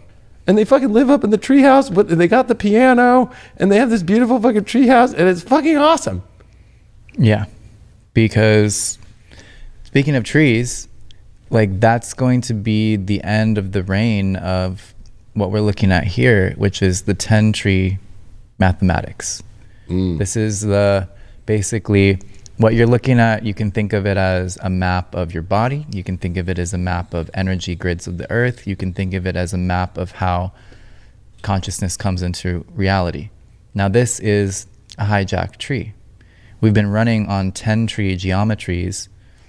I don't know an exact figure on how long this has been in play, but basically what does this do? It truncates us, it cuts us off from source. Well, I would say that it's been evolving as we've been finding the outer planets. Right, we've been kind of remembering, but in origin, you know, we came from a 12 tree grid. You know, that is something that I've been a huge like proponent of. And of course, we're not there. We're just not there. We're still in 9-centered bodies. We're still re-evolving into our true potential. But I think when we think about 2027 and breaking away from all of what we've known life to be about up to that moment, it's because what we've known what life is about has been limited by literal like limitations, gate 60, in our vehicle, in our mind, in our perceptions that have blocked us off from our true capabilities. You know, this idea of free energy and being able to actually connect to the organic frequencies and fields of the earth as a source of powering our civilization, that's not possible in a 10 tree geometric configuration. That's only possible in the 12 tree. And that's you know, that's what Tesla was trying to bring back, because he as an avatar, you know, had incarnational memory of how this stuff works, and he wanted to bring that gift back to humanity. And then things happened because, you know, but you know, there have been people that I've been in contact with that are deeply connected to the Sirius consciousness and are really powerful channels for that, and they've been told that we're going to see this technology re-emerge in our lifetime. Really? Yeah. Especially the stuff about like anti-gravity and being able to move. I mean, that makes sense. And especially to me, it reminds me of this new part of the tree evolving, that the understanding of the world we even live in is not the world that we thought we were, right? Or the idea of the splitting of the new earth, it would be that if you made it to the new earth, that you continue to keep evolving, and that there are timelines where there are earths that are just like still stuck in where the tree doesn't keep evolving and doesn't keep adding to it, and then you're stuck there. And that's many, and also it's kind of weird. That's the Phantom Matrix. It is, and they're gonna keep, and that's how they kind of survive the dark, is they just keep running another Phantom Matrix, another Phantom Matrix, another Phantom Matrix, and people don't keep evolving with it. They just kind of get stuck in that timeline. And I think that's what's crazy, is as these doors have been closing, and this has been a moment to change the planning up in your life, to go into a much more evolutionary state. And I think you said it best, we have to punch the energy. This is not a time to be kind of, you know, I'm just going to just not raise my frequency right now. Like, this is definitely not the time to be sitting on the couch while the doors are closing. Mm-hmm. You don't want to get stuck in that Phantom Matrix shit. No, because you can't get out until the entire thing gets destroyed, basically. And when you do, you only get to return to source as space dust, not as an encrypted soul. Which means you're still part of source, but it takes a long, long time for you to re-evolve into something close to the consciousness that you would have now. Yeah, and that makes a long trip. I mean, yeah, and especially because right now, you can feel right now as we're talking, and what this shift at the end of July and right now here at the beginning of August of 2022, something has shifted. We are now looking at this 2027 shift. And this is a moment where people just now know, I can't sit here anymore in this way. I can't run this loop program anymore. I can't. And you have to take the courage and the punch to punch through. I mean, it reminds me of a kid, like little hole puncher. Like, we got to break through to create we talked about wormholes and how that might be another thing that CERN is opening up, but it's almost like with anything bad is always going to be opposite good, right? So it's like, this is where we use them trying to close things down as we get a wormhole out. And I think that, you know, people, if you're just going to sit and then, and especially be in guilt and shame, right? And fear, right? Because, or not be based, because I think you said in one of our episodes that we're in the one line right now. Yeah. Right? So it's like, I need to have more information to I need feel to be rooted sure. and I need feel to be secure. And it's like, I'm not sure about all the details there is no yet. such thing. You'll never get enough info to make you secure. Because that's the mind. The mind is the bottomless pit of insecurity. And especially Your like, authority, though, doesn't need any information, because No. it's either a frequency match or it's not. It's either a yes or a no. Even for you mental projectors, there is a clear knowing and feeling of a frequency that matches you and one that doesn't. And it's that beautifully simple, because we're moving into a 6-line phase. That's why this mutation is emerging out of the 55 line 6, because the 6th line is all about being. It's just about being. When you're being, you can't stop being for things that are not matching your being. If you stay in your beingness, you're only going to move closer to things that match your beingness and enhance your beingness. If you move away from your beingness, that's going to even compromise you more. And that's really the new paradigm that we're moving into. We also have 6-line nodes right now. We have 6-line Mercury, we have 6-line Jupiter, we have 6-line Uranus. There's so much in the sky right now that is calling us to be our own role model, you know, to actually act in integrity. And people think, oh, integrity is like not lying, not cheating. Acting in integrity is living in harmonic convergence with your own design. Integrity is not lying to yourself about what really matters. Integrity is saying no when you can't do anymore of something. right. And people think because of the conditioned planning, by the way, the cross of planning is a emotional projector, whereas the sleeping phoenix is a manifesting generator. There's so much of that lack of clarity in the field of the emotions. The emotions need to move through that emotional cycle. It can't make spontaneous decisions. The cross of planning doesn't want you to make spontaneous decisions. It wants you to sell yourself into a codependent bond in order for, in exchange for protection by the institution. The sleeping phoenix says, fuck you, I'm out of here. I'm going to survive this. Right. And I think that Period. that mental place that people get really stuck in, you know, it's hard because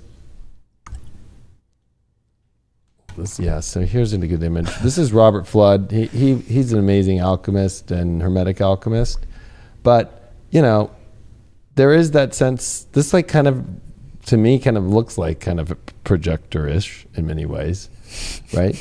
Where it's just like putting yourself into trying to understand how every little algorithm works. Or it reminds me of the people in the spiritual community, right? It's like, well, what about my chart? And what about my thing? And what about my thing? And it's like, well, okay, there's the collective energy too. And a lot of people are like separated from the collective energy of understanding, like, it's not just your chart. That's so important too. But it's also understanding where the collective energy is as well.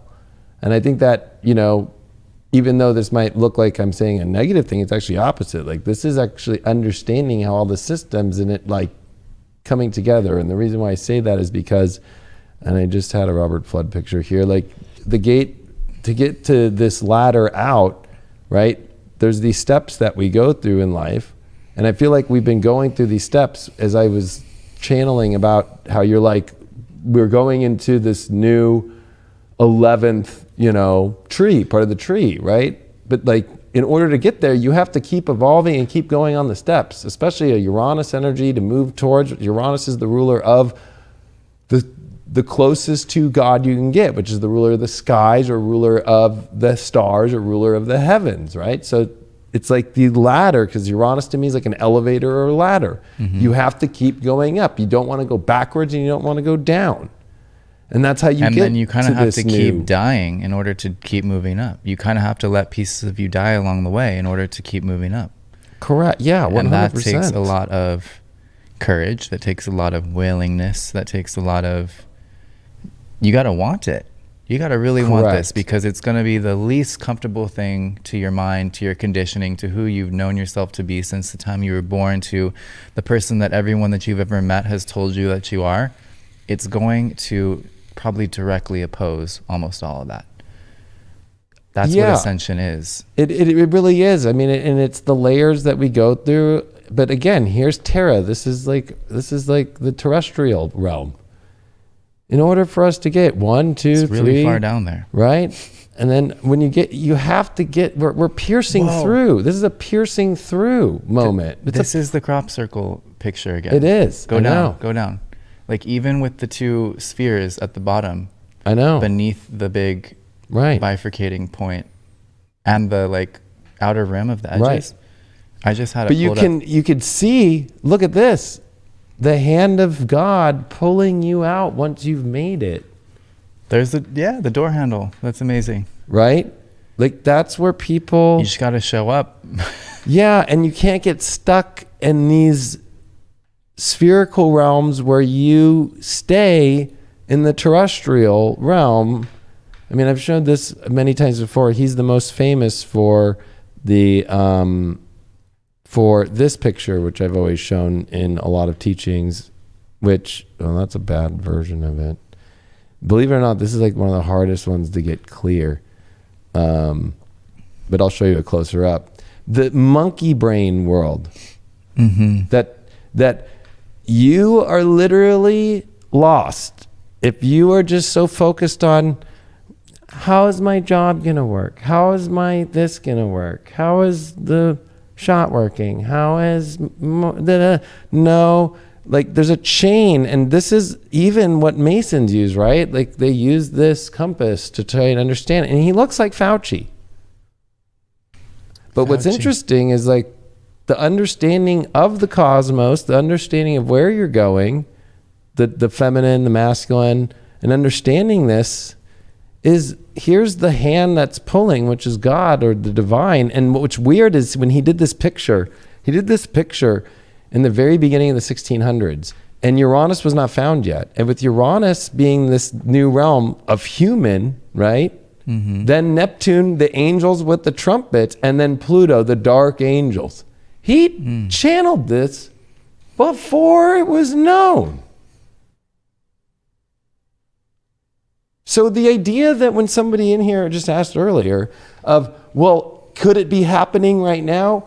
We are right here channeling to you right now what you don't see yet showing up, just the way alchemists did back then. They were prepared for the shift then. We're back yet again where you listen this time. Like that's what I'm trying to say. Like it's fucking crazy, because that image, literally, if I could find you the exact date on that image, and this was his as above, so below, but I feel like we're almost going like out of that theory too. Yeah. Right. Because that's just the vertical. Because it always shows the celestial, right, to Saturn and then the stars, right? Mm-hmm. So they did not know about these outer planets back then. And they were not even including them as the as above, as so below. But Robert Flood did actually put the realms that were above, right? So it's like here, like, and here, actually, I got it clear now. This is oh yeah, okay, good. Oh, this is, and I've actually seen this in person, by the way. I went with Rick Levine to the Alchemist exhibit in LA in 2016. But what's crazy about this is here's all the spheres, right? And you get like Luna, which of course is the moon. You get Mercury, Venus, the Sun, Mars, Jupiter, Saturn, and that's it, right? But he knew there were these like outer realms, and he drew those in, and he died in 1637. Okay, so the exact one of that painting would be, I have it on my phone, but I actually, you know what? Fuck it. I do have the exact date of that fucking shit. because I went and saw that in person. I had to. It was like one of those things in life where you're like, I have to do this. If I don't do this, I'm missing out on something great. And you know, it was one of those moments in my life where I was like, I have to go. I'm gonna go. And to do it with Rick Levine, it was so much fun. Oh yeah, here. And I'm gonna, you know what? Just don't put it on until I don't want people seeing my whole iCloud of all my pictures in the world. So I got like 80,000 pictures. So ugh. Okay, here we go. Hold on one second, dude. 2016. What was that day? October 17th. Oh yeah, here we go. Hold on one sec. All right, you can put it on now. So here's the picture, right? In person. I was there with Rick. And this is another alchemical picture. All things from one. This one was, that was 1652 from the All Things Are One right here. I show these to people, but they don't realize I was at the magic books, or even in magic books, understanding the chaos and also the order, but it's all the elements that keep us together, the fire, the air, you know, the earth and the water, but it's art and nature, but it's divine nature. The idea of six breasts is stop getting so caught up on trees and physical body, right? It's about the divinity nature to get through this stuff. So it's like back then they were warning you to get through this, right? And gosh, it sucks that I actually don't have the date for this, but I know that it was, he died in 1637, so we didn't even find fucking Uranus then, but he had channeled that. And he even calls it integra natura, right? Like this is about integrating nature into your life, the divine nature. And I feel like we're at a point to where it's going into a completely new realm, but I feel that people are, again, continuing to be so stuck on the date of like, well, no, okay, once I get to 2027, I'll integrate. It's like, no. Alchemists of the old days were like, uh-oh, I'm seeing this shit. I'm going to fucking put it out there. And he got it dead right. I mean, those are the images of those three planets. So when we go into this new place, which would be a body graph now, because they're showing a body, look at this, they're showing a fucking body of a human being. Like, so human design is the new version of alchemy. Well, it's from that place where the past and the future meet. Yeah. And it's just here to show us that. And Yeah, not the what is it called in when you called it to me when somebody's not they're not human anymore, when we go to sleep in the sleep chart you're a mammalian, right? So it's like here's the mammalian body graph, which there is one in human design, the five-centered, right? That's, being the monkey. I saw people commenting on that being like, well, aren't we mammals? And I'm like, I know. Well, yeah, but not primarily. Like we're spiritual beings. We're Homo sapiens. You'll see. But, yeah, exactly. When we go to sleep, we revert to the same kind of body graph that a horse or a dog or a monkey, a rabbit or a monkey would have, which is a five-centered design, which is mammalian in nature. It's not Homo sapien. And look at, as he's sitting on the earth, there's only 1, 2, 3, 4 realms in the fifth realm, which he's in. That's it, 5.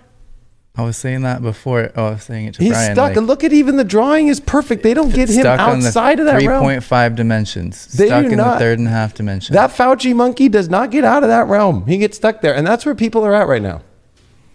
You're either in that or you're piercing out of that through these realms. And even see how she pierces through. Look at how he drew the piercing through the celestial into the super celestial and into the higher celestial that we've talked about, but that we're going into a higher celestial than a super celestial now.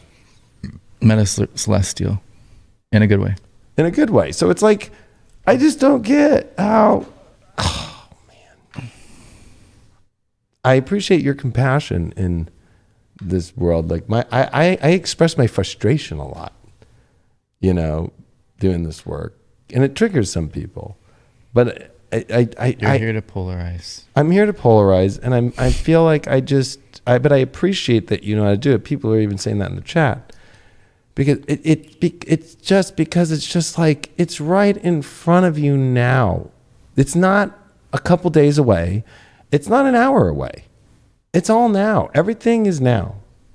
And there's no more, you know, oh, let's wait till 2027 or let's wait till this planet gets to this place. Like we just had all the alignments that is in the many way of piercing through. This is what Uranus, Mars, North Node has been. In piercing out of the plan. The beginning of the piercing out of the plan and into this sleeping phoenix. The doomed plan. Right. The old plan. Piercing out and that CERN is trying to, like a monkey, keep you in this right here. Where all you have is little things like, yay! You have little... Yay! The gardeners came! The fucking... Oh! You have little beings feeding on you. Yeah, literally. Basically. Yeah, because out here, there's nothing feeding on you. No, because you're in the bright celestial light that you are from. And where we're going, the divine is taking us that we can't even see. That's what's crazy. We're going beyond these realms that we've known. It's like when all the dolphins leave in Hitchhiker's Guide to the Galaxy. Right, it's like that's what's happening. It's the grand exodus of anybody that knows what's up. Right, exactly. Dolphins are probably the first one on that boat. They're like, thanks for all the fish. Or when you see what's been happening to, like in maritime, right? Like in maritime science and all the marine life, especially on the East Coast, they've been just disappearing, right?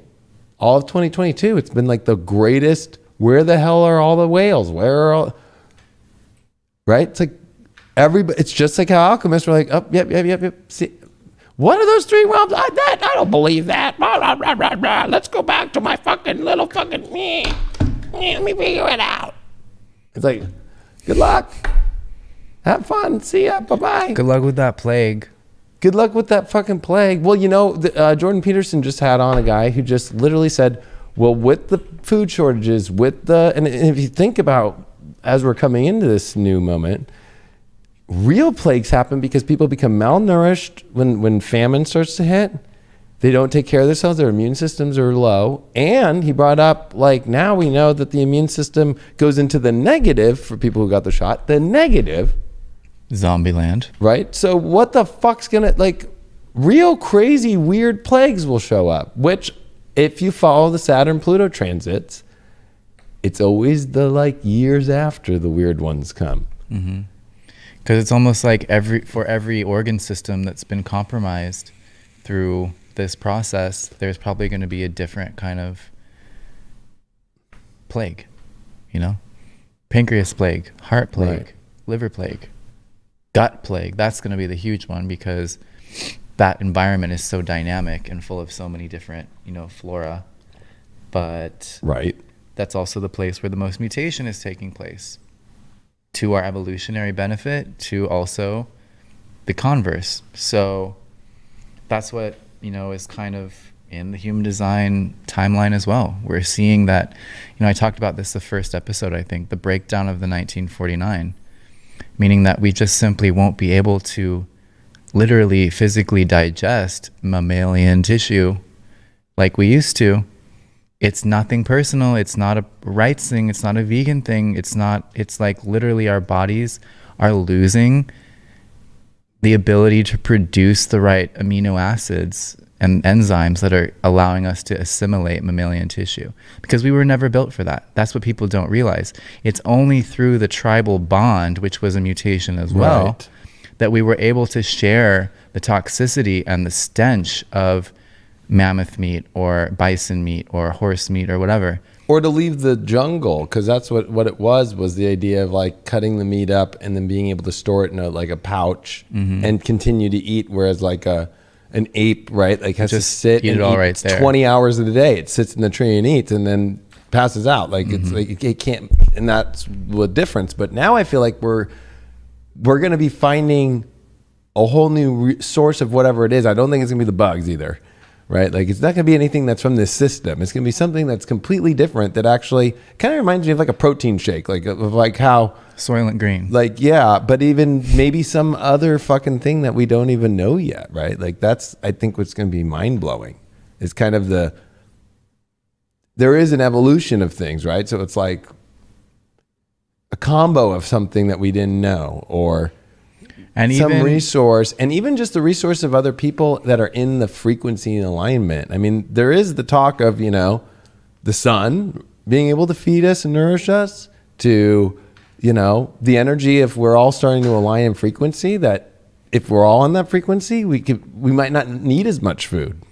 Right. So when we think about variable, and we can think about how some people are more left and strategic in their design, these are beings that have a higher caloric intake because they have that busy brain, busy body that needs that constant nutrition. People who are more right, who are more rave in their orientation, don't need as much food. They just don't, because they're not feeding on the same kind of dimensional level, if you will, of the food. Some of us are more dense. It's just part of it. Some of us are not as dense. Some of us, like yours is indirect light, I believe. Right. Yeah. So I don't eat out in the day in the sunshine. Mm-hmm. I eat indoor and with the blinds closed. Right. And there's even probably a deeper place that you could take that, if you continued in that experiment of that differentiation. It could be perhaps realizing that maybe even darkness is what nourishes you, or who knows? It's all about your own experiment. It is weird because I am a night person. Mm-hmm. I do things in the day, jet ski race, I do all these things, but it's really weird on how I thrive in the night, and I am in direct light, and I've always wear sunglasses if it's the day, or all my windows are tinted in all my cars, and I just am somebody who's like, people think I'm a vampire. I'm always like, nah, but I am tan and I'm out in the sun, but I definitely don't do it normally. I definitely thrive in the night, But every astrologer, like a lot of astrologers, I bet you if you were to look at the charts of a lot of astrologers, or even Nostradamus, I bet you there was indirect on there. To be the hermit at night that like looks at the stars and you have to be a watcher of the night as an astrologer too. Mm-hmm. You miss the whole thing as an astrologer if you're a daytime astrologer, because you didn't look at this. You didn't see Venus rise, like you didn't see the change. You didn't see the 5 or all 7 planets at one time that we just had. A lot of astrologers didn't. They didn't go outside and look. I'm like, what's in our lifetime? Okay. You got to connect with the stars themselves too. That might be part of the nourishment as well. It's like, what are the stars? They're the source of the neutrinos. But if we're talking about a much more collective, or even a rave energy, it is actually looking up, I think, more, and even having these connections that are more than just one entity thing. One of my, spiritual experiences that I've had, this was in 2012, and I was in Italy. And it's one of those things I don't even know what drove me to be there. But I was there in Italy, and I woke up in the middle of the night, and I went up onto this terrace, and I saw the stars. And I saw that there were channels, if you will, of dark matter connecting all the stars, almost like a nervous system in a human being. The stars are just these nodes. And we also know from human design that the stars are the producers of the neutrinos. What are the neutrinos? The neutrinos are the very things through which all consciousness filters. They are the neutrinos are the medium of consciousness itself. So what is making us able to be imprinted by planetary bodies and hold a design? That's the neutrino imprint. What are the stars doing? They're exchanging neutrinos, almost like the nervous impulses of the universe, of the galaxy. Not nervous in the sense of like skittish, but nervous like nervous system. They're the electrical, the energetic impulses of communication between stars, which stars are the only thing that we know of besides humans that has a personality crystal. Things like mammals, the mammalians, they all have design crystal, but they don't have the binary consciousness that we do as humans. Still a soul there, but not a binary consciousness. Stars, on the other hand, have a design crystal and a personality. So each star does have a consciousness that you can connect to. Right. So Well, especially and if that we're you're made from stars. It's almost like what if there's maybe some crystal on the planet or crystals that could be ingested that we don't even know about. You know, it's almost like there's so many minerals on this earth. There's so many things. Well, one thing that's been kind of on my radar recently is that, you know, if you have a really strongly, you know, anchored third dimensional template, you know, you're not really able to activate these higher DNA strands, at least strand 4 and 5, then you're kind of missing out on those next levels of electromagnet. Like what would be the next level of electromagnetism? You know, in the third dimension, we've been taught, oh yeah, we're electric beings and we need to have this like divine electricity within us. It's true. But beyond that is like the scalar standing wave. And that is actually the kind of technology that was abused in Atlantis and caused pole shift and like massive destruction and genetic digression, because it's so fundamental to holding us in this reality and holding us in this energy. But scalar wave energy can also be extremely nourishing. Like it's actually the stuff that holds us together. So if we can activate those higher DNA strands, tap into the scalar wave frequencies, we have essentially direct connection to that source energy, that regenerative toroidal field that is kind of the potential of the generator. And I think that's also what really happens when a generator gets into their satisfaction and really taps into that power, is they're starting to pull from the 4th and 5th dimensional frequency bands, which don't require us to eat other things and kill other things to sustain us. That is a mutation that we've taken on through genetic digression. That's what we're rebuilding, re-evolving out of, is the need for that survival thing. Right.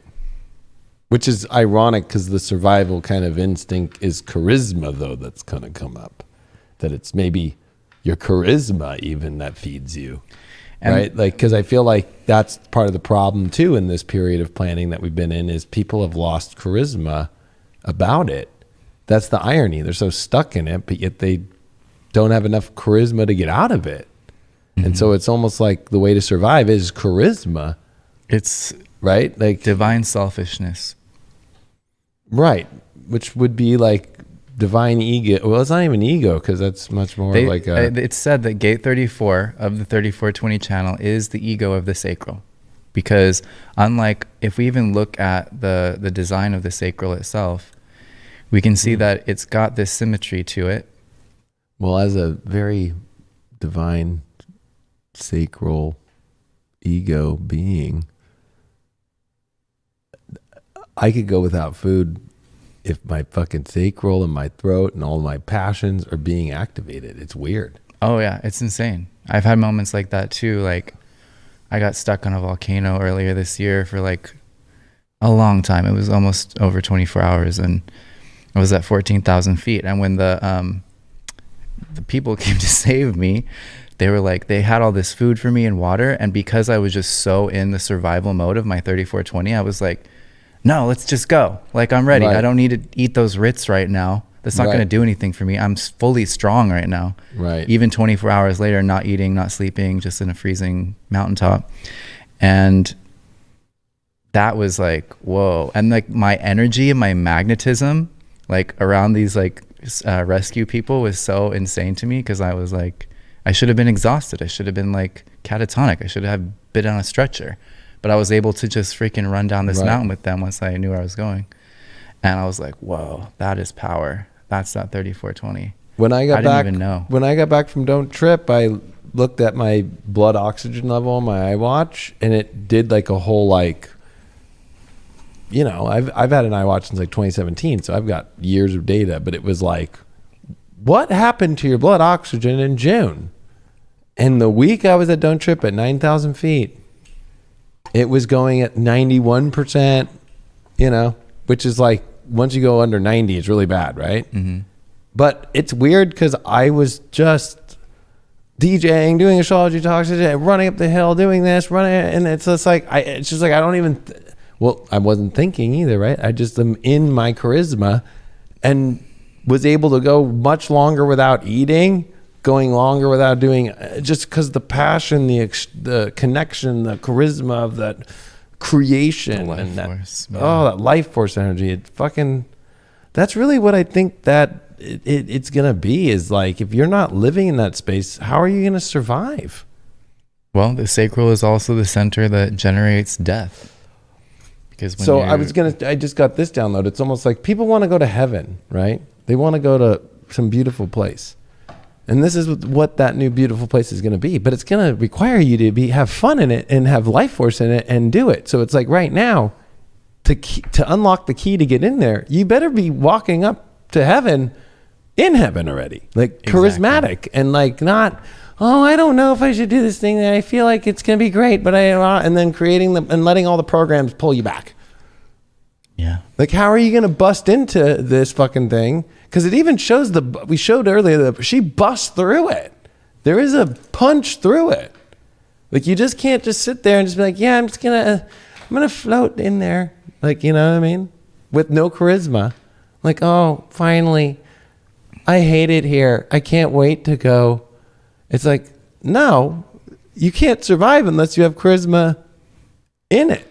If you think of like just fundamental mechanics, if it's a area that charisma is activated, you just can't enter there and be like, okay, I'll evolve to a charisma eventually. Just let me just be completely be depressed and not happy and not life force energy, and I'll survive it. I'll get to the survival of it. It's like, no.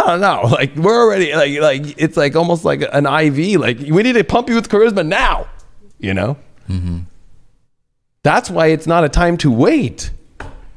Because for some people, it might take 4.5 years to actually build to the understanding of how to have charisma in their life and life force, and to manifest and to have the life force in you and go for it in life and roll the dice.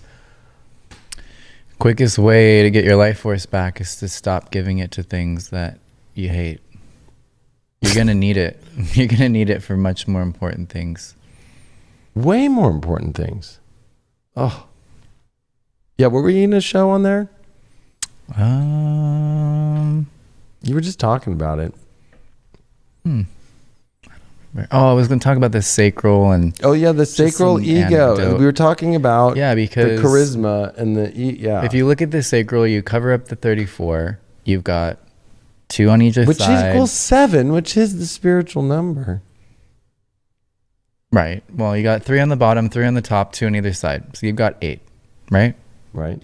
And then you have the 34 that just shoots out of here all on its own. It says, screw all that stuff. I'm not plugged into any systems. I have my own system. It's called integration. That's the 3420, the 3410, 1020. Because it can go to the 57 or it can go to the 20. Yeah, it can go to the 57. It can go to the 10. It can go to the 20. It's the most complex circuit. Thank God I got all that. That was like, yeah. I know, I'm heavy integration too. And what is integration? It's integrating every other circuit. So people with integration are collective, tribal, and individual in nature, all in one. But because they have so many like speeds, sometimes it takes them longer to shift gears into those different speeds. It takes them longer to integrate. But that's not really what it's really about, because integration people are the quickest moving people when they have that clear response. Right. Like they can go from A to Z without even doing A, B, C, D, E, F, G. Yeah. Yeah. Without even, they've never heard the alphabet and they went from A to Z. They're like, oh, I just did it. My life force did it. That's what charisma really is. It's not having any resistance in your body or mind to what the life force wants to do through you. It's not about necessarily being show-stopping or machismo or even brave. It's just about innocence almost, actually. Innocence meaning there's no motive in the way of you acting or not acting. That true charisma gets to move through you in service to the greater good of that moment, because you're not in your own way. Yeah, and I think that's the problem of this planning time we've been in, is it's always like, well, what's... Plan themselves into a corner. It's a plan. Instead of the moment, just jump in, let's go. See what happens. And, oh, man. What a great world that's going to be. I can't wait. I mean, that's the whole weird thing, though, is even me saying that's a plan. Like, once we're there. No. Right. We have to start doing it now.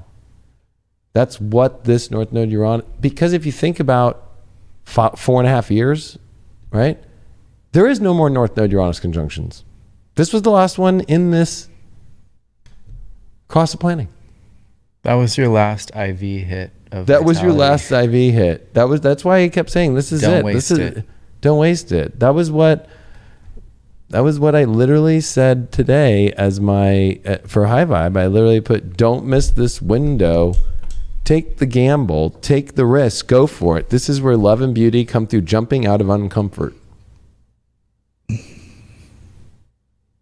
Because I looked at the astrology and I went, uh-oh. That was the window. It's closing. And so people, like, again, get stuck in the planning. Like, I hate you, Leo King, because you always tell me this is it. Whatever the transit might be about certain windows. And it's like, but that's because it's about learning to be in the moment. And too many people want to plan. Well, I'll break up with them in a week. You know, like that one blows my mind. Like, I'm planning on breaking up with a person in a week. You got an undefined solar plexus. So, you know, if you really want to know. Yeah, but I'm trying to use the idea of planning for anything, right? Like whether it's breaking up with somebody, whether it's getting ready to go to a job, whether it's, you know, ready to go here, do that in life. It's like, if the new fucking world is going, the new earth is one where you don't plan, you do in the moment, then that 55 gate you brought up in the solar plexus, that's going to fucking rear its head.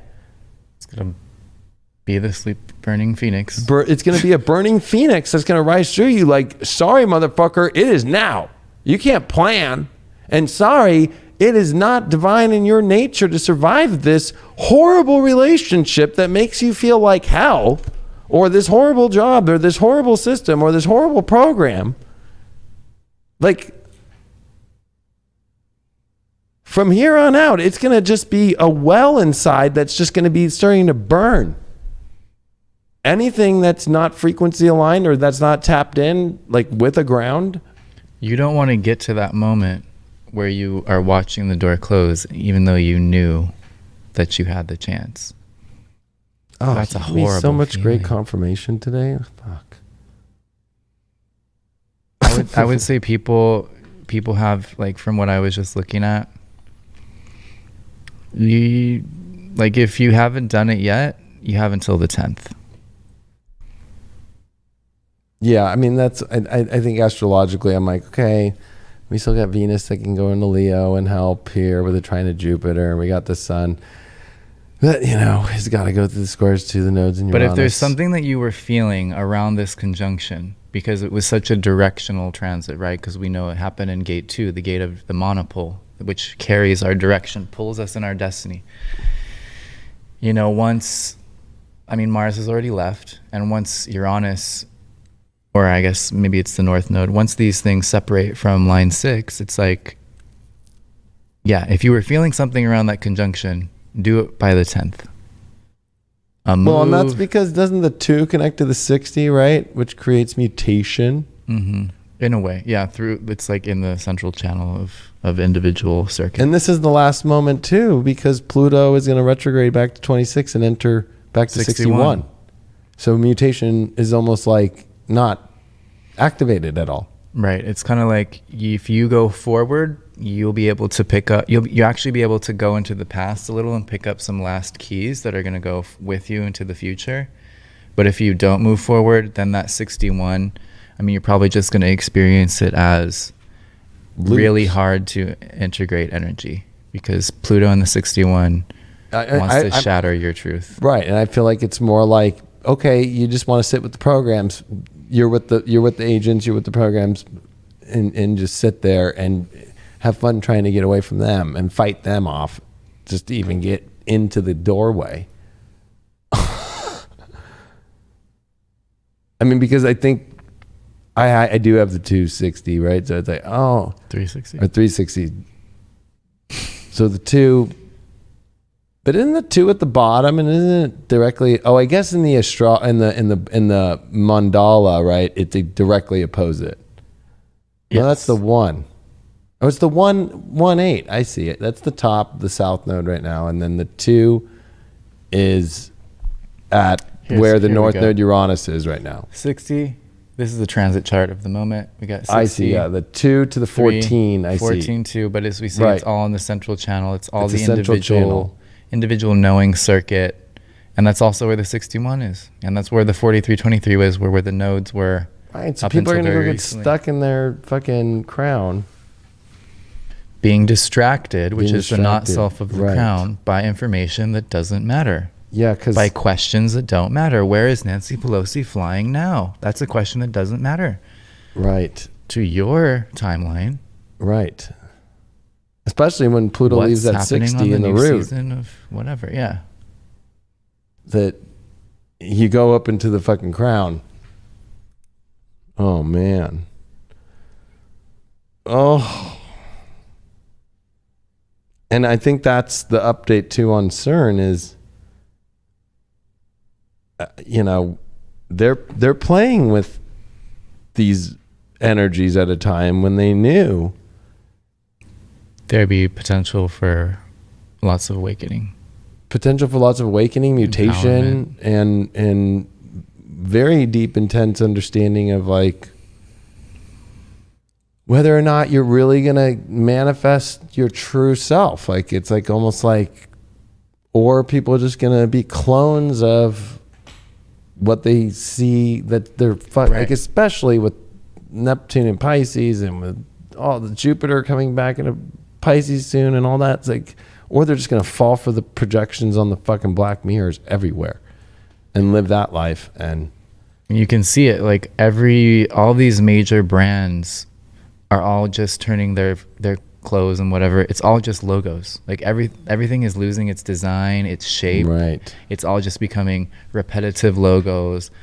Brands cross logoing with other brands, and then it's just like two logos. It's just everything in a sense is losing its individual uniqueness. Yeah, Because that's what happens at the end of a cycle. The attributes of that cycle intensify and cling on for dear life. So the elements of bonding together and everything being the same and coordinated under one world order across the planet, right. is just going to clamp It's not really down. a new world order. It's the same world order enhancing, that they disguise as it as being a new world order. But the truth is, it's the same Moving order into that the they've been forefront. doing the whole time. Yeah. It's just harder to fool us now because most people have had some degree of remembrance through activation because of the cycle we went to from 2012 till now, which was Right. basically what the past million years of warfare and interference and hijacking and just what this planet has been about was for this time, and we lived through it. And now it's kind of like the end game. What do we do post stellar activation cycle, post ascension? How are you going to use that time? Vitally, with charisma, making the most out of this beautiful creation, or humdrum, get in line, here's your food stamps, and let me put this QR code on your forehead. Right. And when you bring up endgame, it reminds me of chess. Like we're in check and we're 1-2 moves away from checkmate, but you have to realize of the cycle. Mm-hmm. It's not of, and that's the projection field coming out of, oh my God, it's the end game for us because of these elite people that are above me, which already is such a horrible place to even go because of the idea that you're not as powerful as these other people or other beings or right, or this other source energy, that you're not at the same vibration of power to create something beautiful, that they have power over you to destroy your beautiful life. They're the parasites. You got to remember that. Right. And they're non-creative. They're going to be so taken down. All their plans will fail. Mm-hmm. Backfire. I even say with Pluto leaving Capricorn to Aquarius, it's like, like just stop that plan because too much is going on. We have these other ones we got to do. Oh wait, no, stop that one. And they're going to get to where all of them are going to be like, oh my God, every single plan. It's like every bullet point of the plan is just going to be like, oh yeah, cross that one out and come back to it because we can't right now. We're losing resources and whatever his name just died. We can do this. And it's gonna be frantic, you know. It's like, so like when you say end game, I think people like it's the end game of the cycles. Right. Yeah. Not you lose. You die, but if you're gonna choose to embed yourself in that fucking end game scenario, that's what they want. Yeah, That's what they want. That's what they want, because then you really are going to go into checkmate and be taken off the board with them and be kind of stuck in this weird fucking zombie apocalypse that replays like a fourth dimensional, but it's not really. It's almost like a 3.5 dimensional like VR that just like kind of sits out in the middle of nowhere and just keeps replaying. Yeah, time loop. It's a time loop. Yep. And it's all going to be about consumer culture, and that just your fresh organs are getting dropped at your door so that you can keep living and keep generating Hail body. Hydra. Hail Hydra. Oh, that guy didn't do Hail Hydra, up his dosage of like whatever. Yeah, and he's not getting horse tranquilizer. He's not getting his money for the month to buy Amazon t-shirt that literally just says Amazon with the like Luciferian smirk as the logo. Right, exactly, with like a fucking Pfizer hat. Like, I mean, already if you think about it, this just came out too about the new quantum dot tattoos. Did you just see that in the last 2 days? That, like about for payments and stuff like that, people are already getting it, and it's the quantum dot. People already have them and they don't know it. I know. And well, there was a bunch of guys in Vegas, the biggest tattoo shop in Vegas, when in 2021, they were tattooing people and people who did get the shot, and they're like, the blood is beating different, and we can just, you don't even need to give me a vax pass or anything. I know if you got the vax by giving you a tattoo. It was the most interesting article I'd ever read last year, and people just, of course, thought it was conspiracy theory, but all the tattoo shop people were like, no, we can just give me just let me tattoo you and I know. Whoa. Right? So like the idea too is right now, like people are getting this new quantum dot tattoo stuff that's going to be, especially like Amazon's already saying like, hey, at their new Fresh, because they bought Whole Foods, right? So one just popped up right here in Huntington, right? And Erica told me about this, that literally you go in there and they offer you like, do you want to scan your hand so you don't need to bring in a wallet? That's all the Whole Foods too now. Oh, is it? Yeah. So I was like, scan my hand. Yeah, it's like, all Amazon based. So, but they're just saying it's the hand print for now. Right, but for now. It's not going to be that. Or who even knows when you're putting your hand underneath there? Are they putting in fucking a quantum dot fucking weird fucking system already? Right, because I think there's a lot of technology that we're going to see come out that shows us that we can make physical alterations through light itself. Yeah, like through certain wavelengths of light. I mean, think of the James Webb Telescope. They're using infrared light to get those pictures. Because like even on Human Design chart, you're imprinted through a neutrino stream. Right. You're imprinted through a particle, essentially. This whole universe is defined by light, by the stars that create the reality, and we see it from that. If the sun were to be gone, this wouldn't be here. We wouldn't be here. It is a projector to me, the sun, that's connected to all these other binary star systems, and they all interconnect, and they all play the fucking reality. But this is us going, no, like, I'm going with the shifting of the tape, you know what I mean? Like, I'm going with the shifting of the age of where it's going. I'm going into the shifting of a new cross, of a new thing, of all of it. And it's like, you just can't sit in the movie anymore and let this movie continue to play and be part of it. Like, do you really want to be in the rerun? Do you just want to be like on Nick at Night? An extra. And just watch Nick at Night for the rest of your life? And multiple lifetimes? That's scary. But I feel like when you think of that, when you bring that up with the light, it's like when Project Veritas got one of the guys at the CDC to go on a date and fucking admit, he's like, oh yeah, we've been just like fooling around with blow darts. Like, we'll just blow dart people who haven't got the shot, right? It's like, I know that seems like, and like it was funny, the memes that came out, like Ace Ventura 2, when he gets blow darted, like, right? But it's like, especially when you're dealing with all these microchips now that are extremely small, you're dealing with nanotechnology, you're dealing with all these things. Oh yeah, go to Amazon, put your hand under. That's what's going to be in that hydrogel.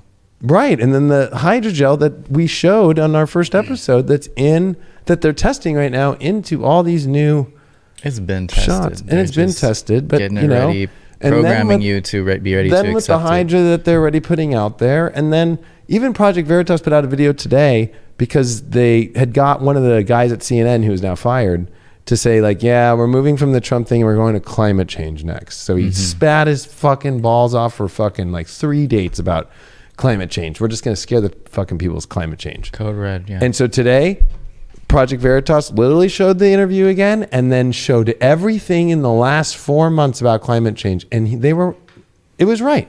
That's all they're doing. And especially from CNN. Climate change, climate change, climate change, climate change, climate change, climate change. And then even the bill that's up right now. It's like, this is where people have to wake the fuck up.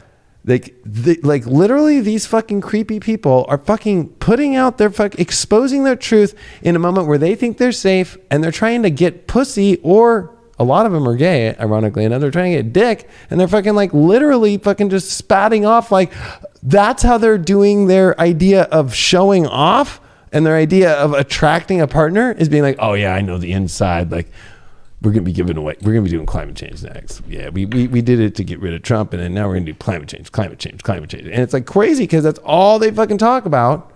And then they'll show something like a fire or, a flood, which is, God. Could have been. I mean, I don't want to use old religion, but fucking read the Bible. Fucking, there's been bad floods forever. Or look at the fucking soil and talk to a geologist.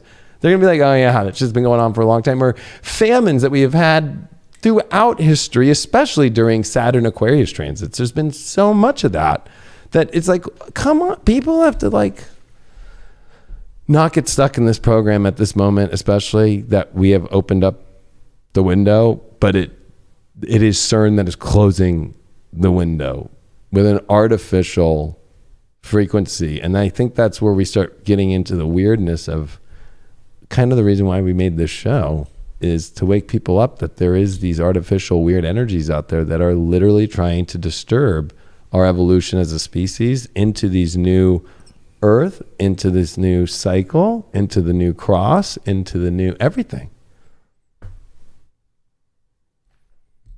And seal us into the 3rd and a half dimension for just a bunch of... And it's not 8-8 that's going to save you.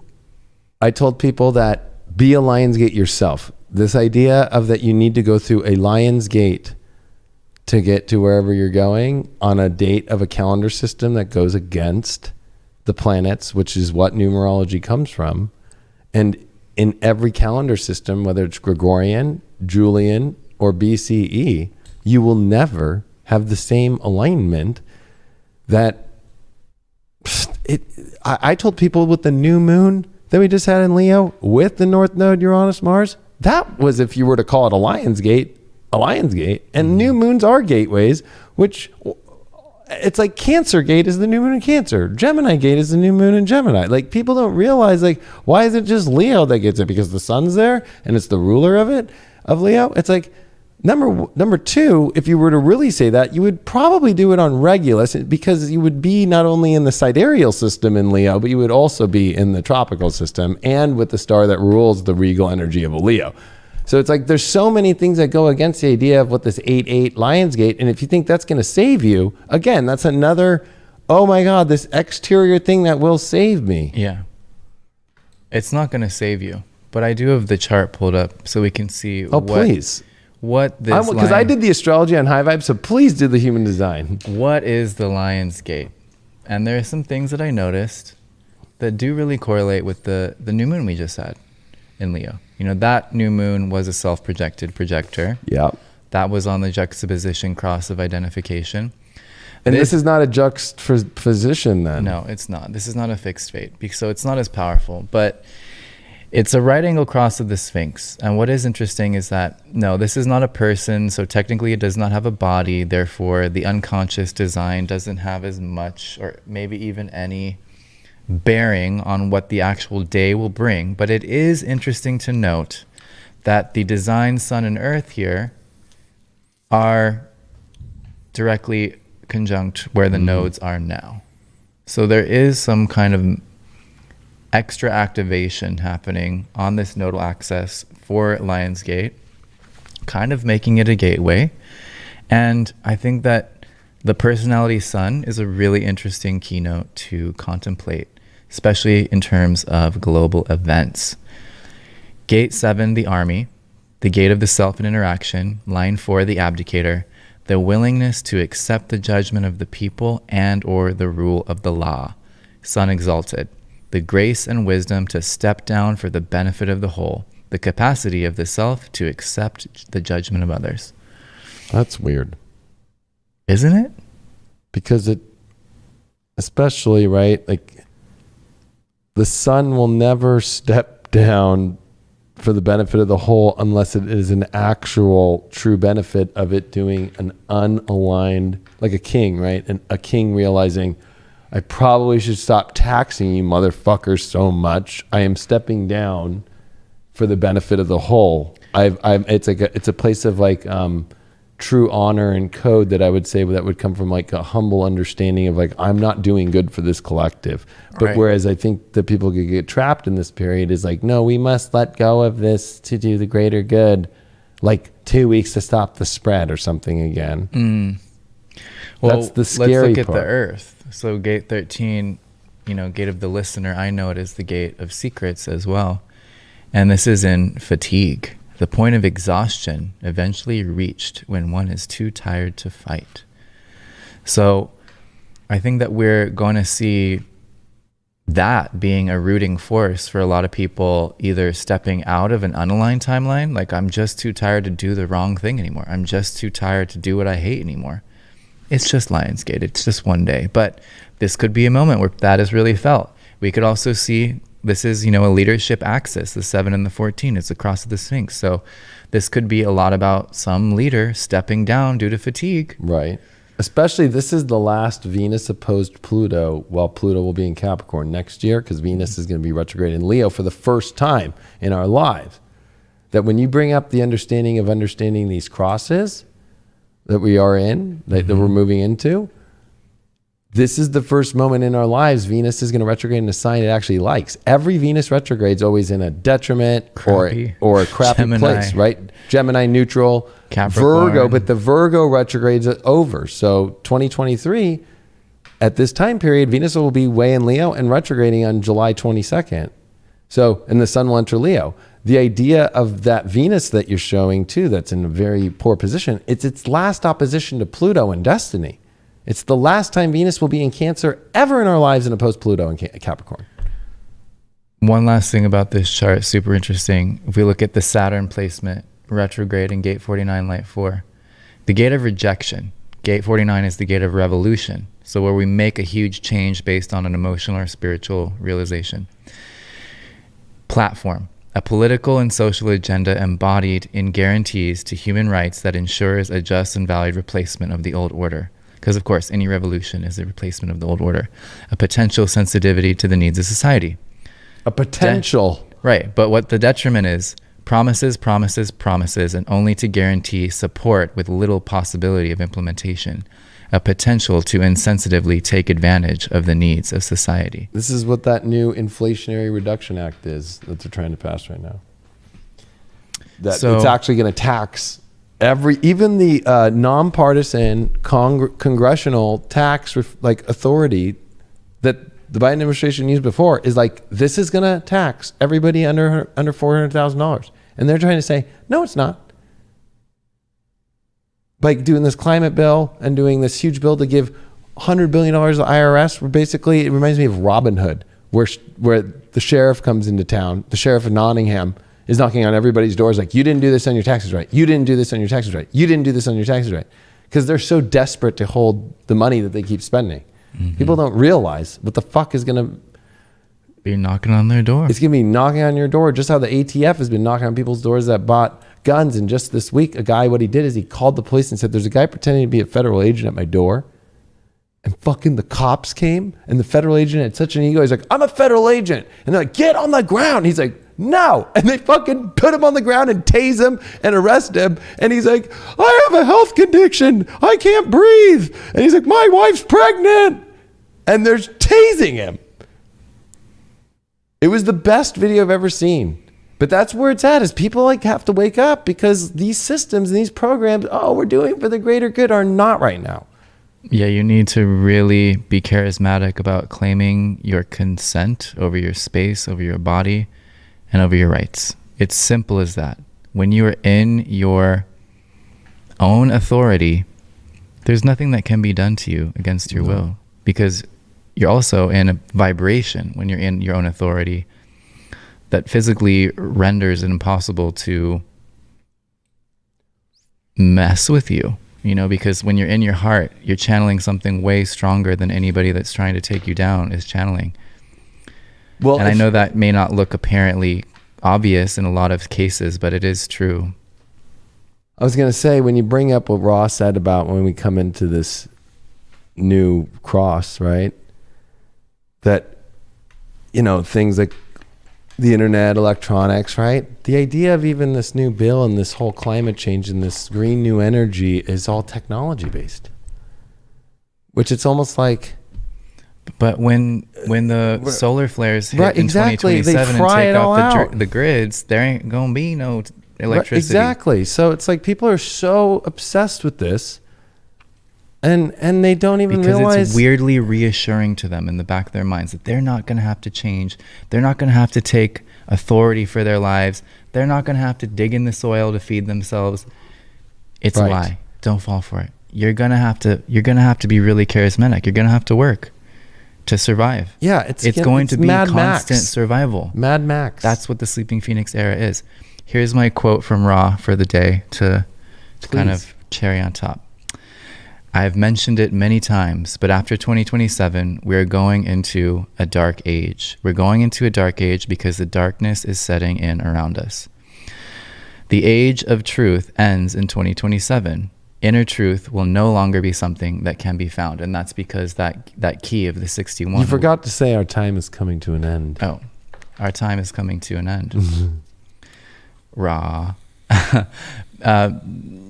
Inner truth will no longer be something that can be found. What was the rest of it? I'm not done. All of these people. Oh no, he had moved off it. All these people that think we're going to get more and more and more and more technologically sophisticated as we go along, moment by moment by moment, until 2027. And it's not. It will stop on a dime. Oh, sorry. It's not. It will stop on a dime. Nothing does. Mutation takes time, but it's going to bring an end to the vitality of our species to be able to keep on penetrating the void.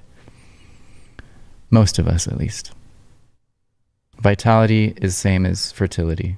I mean, he's right. The astrology lines up with it. The human design lines up with it. Using the astrology, it's no joke. It really is no joke. And I love that he brought up mutation, because you can't be afraid of mutating right now. You really can't. And you can't stop it either. You can't stop it either, because it's like, it does kind of feel like whenever you see those cartoons when you're running and the ground is falling behind you, that is these moments. That means, like, in the moment you got to go. If you're going to sit, it's almost like, I'm going to be in this chair looking at my phone at some stupid thing I always look at. And if you think about the control, because even in Matrix 4, that was the big thing when they changed the Matrix, right? I need to rewatch that. They changed the Matrix. Like, the whole number 3 that we thought was the end was, okay, Neo comes in, he destroys Agent Smith, and fucking the computers go, okay, we're going to reset the Matrix, and we're going to not do it the way that the architect wanted, because remember, the computers are the computer system. The architect is who they like put as a program to make the whole system. And they're like, you didn't do it right because you obviously failed. That Smith got out as a program and fucking tried to clone everybody and fucking did. And we had to use a human to come in and fucking disrupt the system and get rid of him. So we're going to honor that. We won't go after the humans anymore, but we're going to keep everybody in pods that we want. But everybody that's awake, you get to stay. And so I like that. That was a nice story. But in 4, you see Neo back, but he's not Neo. He's fucking building a video game called The Matrix and is famous for that. And in the world, everybody's on their phones, like down with their heads in everywhere. Nobody's connected. And then that's when you find the new architect, right? Who's just like, oh, I'm killing it with production right now. All I do is just keep people in their desires that they can't get. And they're too afraid and they hesitate. And you guys produce more fear and more energy. And I am off the charts. And it's because everybody's just sitting in disconnection doing this. Oh, you want me to go do all that? No. I'm going to go check my Instagram again. This could happen. I don't want to do this because what will happen if I miss out on this or I miss out on that? That the mutation is to fucking keep, especially as he brings up the species needing to continue. That's the other side of the sleeping phoenix. It's the 2034 and it's the 59, which is the gate of dispersion. Which makes sense of why so many religious people, especially if you take Revelations or you even look at the story of Noah and Noah's Ark, right? But even in that story of Noah's Ark, God creates a rainbow as a gift for the apology of killing everybody on the planet through flooding the whole planet. That was the gift back, a rainbow. So, which kind of... We're still in awe of our rainbows to this day. Exactly, right? So Stockholm Syndrome. Right, so, but like that's the interesting part is like, you can see why there's so many people jumping on the... Well, it's weird because we don't hear much from the Muslim community about what's going on right now in Western culture. Like what they're feeling through this time. Have you noticed they've just cut off that fucking complete fucking form? Mm-hmm. They've cut off the complete form of us hearing from the Eastern cultures of what they're feeling right now. So they've left us just already in traps of our places on the planet and all of us being separated. Mm-hmm. Right? So that's why I think the theory that they're now doing one whole fucking drop of a dome. They've already got it complete in sectioning us off and not letting travel be unless you have their fucking creepy ass fucking weird fucking program injected into you, right? Now they're about to do the big one. That does the whole container to nobody get out or nobody connect. So it's like, that's where I feel like this is an important part because I feel like with what he's saying and what's happening and this whole idea of like the new matrix where you can feel more and more if you stay in it, you are in discontent and they are running your immune system. They are running your sacral. They are running you to that place of fatigue. That Lionsgate date is showing in the human design or the self-projected projector and everybody self-projecting kind of whatever they're taking in as the projection field that actually might not be true at all. And being stuck when this is time to punch through, and another reason why I was very, very intense about the Lionsgate is I showed people on High Vibe, I'm like, listen, this Gregorian calendar system, when they came together, of course it was the Julian first, but they didn't even start until 325 AD. Of course, when Constantine was like, okay, yeah, fucking Rome's going to be Christian. I had a dream and I saw Jesus. And then they did it to base it off the equinoxes because all the Roman, magistrates were like, yeah, no. They were in a fight for creating what the calendar and the Bible were going to be, right? So, but they were like, we need to make Easter fucking correct with the alignment of the shit. So they started moving it. And then, of course, like in I forgot, I think it's May 16, I don't know the exact date, but it's on there. They moved days 10 days, right? They're just like, okay, just jump 10 days, you know, like, and they literally did that. And then the last country to get on the Gregorian calendar system was Saudi Arabia in 2016. Whoa. And they were still using the lunar calendar. Correct. So, and that's when South Node and Neptune met in Pisces, square Saturn and Sag. And that's when we've been seeing all this weird shit popping up that feels very matrixy, like a new matrix. And that's why I did Age of Deception at that time. And it is all a deceptive, false reality that people are living in right now, because it's based upon a calendar system that's based upon a religious organization that literally does not care about you, nor is it alignment with the divine codes or the fucking actual equinoxes. They have to leap year it. And back with the Julian calendar, it's way off. So when people get stuck by using dates of calendars opposed to dates of divine source codes, right? Like the moment that a gate is switched because a planet moved or a node moved or an earth, or right, like or in astrology, when we see that, those are the divine codes that have always been. It's like, okay, meet at the new moon or the full moon. That's how we used to be. Like, okay, like, if you were going to talk about planning or timing, at least it's got to be connected to the divine. And I think that might be the one positive thing about this cross of planning we've been in, is how to plan your life by the divine code and break through to divine planning. You're fine. But if you're in this false planning, which is the calendar, because that's going to be what goes. Imagine when it all goes. It's not going to be like, what date is it? You know what I mean? Like, you're not even going to be doing that. You're not. You sure? That's trippy. Because when Siri goes, when all those systems go, you think you're going to be walking around the calendar? You think you're going to be like, oh yeah, I'm getting a good night's sleep and I'm waking up at exactly 7 a.m. I'm going to get my alarm out and go to the gym. I was born a sleeping phoenix, so never really bought into that. No, because it's a program. Even in Matrix 4, when Morpheus, who is a program that was embedded deep secretly in the Matrix that Neo did because he knew it was going down, and he is the one that was able to change the system, right? When Morpheus wakes up, he's like, yeah, I was realizing we live in loops, and it's him at the gym. And him on a treadmill. And so it's like, and then he looks in the mirror and he starts seeing the source code everywhere. And then he's like, that's how I woke up. And Neo hit him as an agent, right? Because they wouldn't look at it. The computer program is so stupid, right? It's just going to be like, well, I'm not going to look at our own team. Let's look at these pods only and the people that are the pods. Anyway, fuck. Like, if any time more than ever of breaking away from everything, including Lionsgate, is now.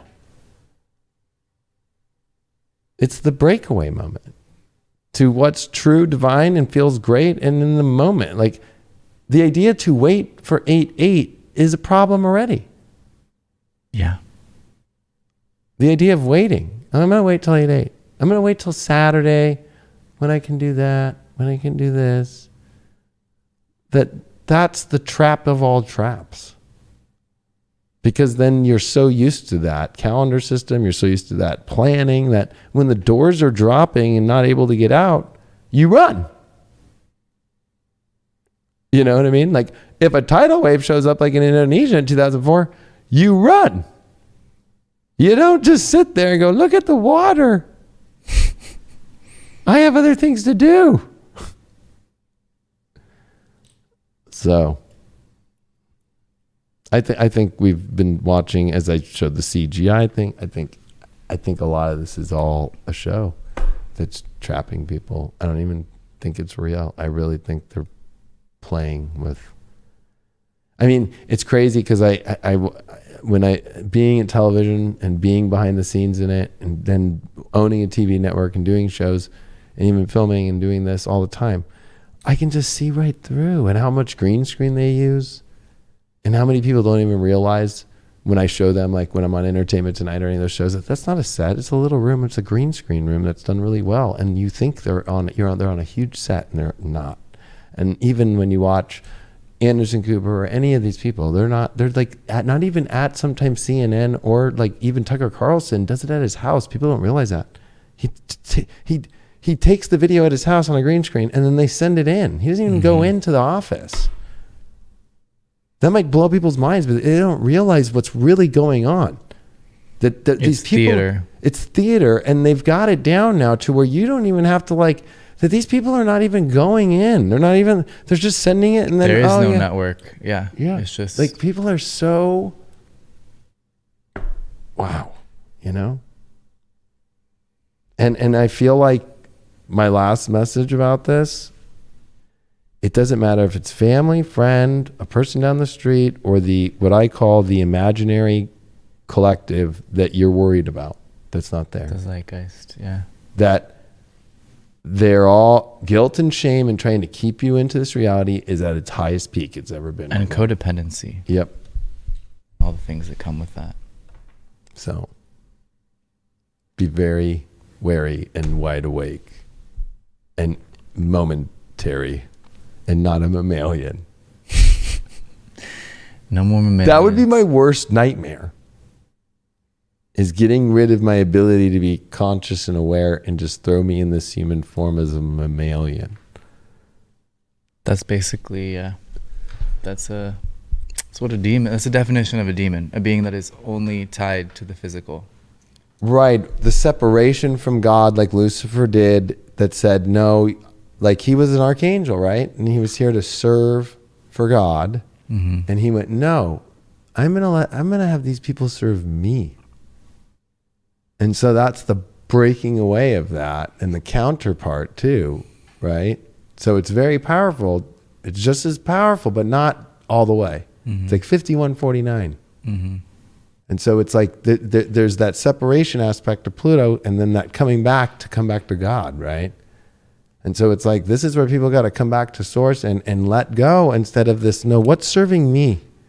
And what am I trying to force to serve me in my life, instead of building your life in a mission and building your life into the understanding of your code, and that you are here serving this higher divine thing, opposed to, how is that thing serving me? Or how are these people serving me? Right. You know? And getting caught up into where you are in the trap, where you are serving the demons. And they can pop up in any place in your life. So, anyway. Leo week, so this is Sun on my Venus right now, so. In the gate of retreat, aka the gate that reveals I'm telling secrets. people to fucking retreat. Yeah. Retreat, motherfuckers! Now! We're not losing, we're retreating to win. That's the irony in it all. Especially that the planetary north node of the planetary north node of Neptune is literally at 11 Leo in that gate of retreat, which is like retreating into a higher dimensional like realm, right? Like at this moment, like the sun is literally like on the north node of Neptune. It just was 11 today. Now it just went to 12 as we're speaking, but there it is, exact within 3 seconds. Wow. As we're doing this, right? That it's like love and a higher dream and a higher realm is courage to retreat away from the opposite, which is the Aquarius with the south node and Neptune and Saturn being there, right? This trap into disconnection. And fatigue. Because that's what's coming up. Or the fatigue is Venus, right?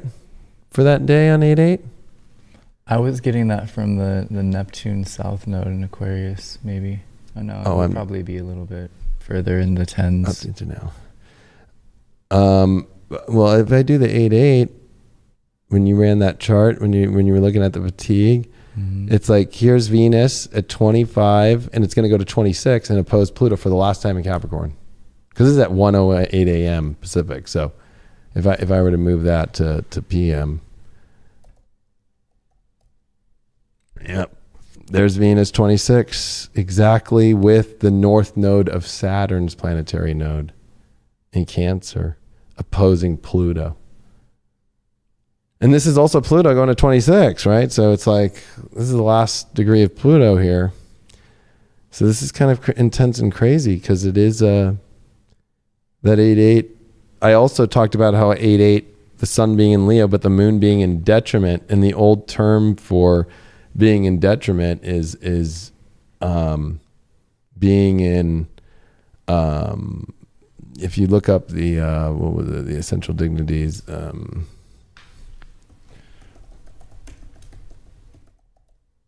right. And I went to images and yeah, like the old one, like depression.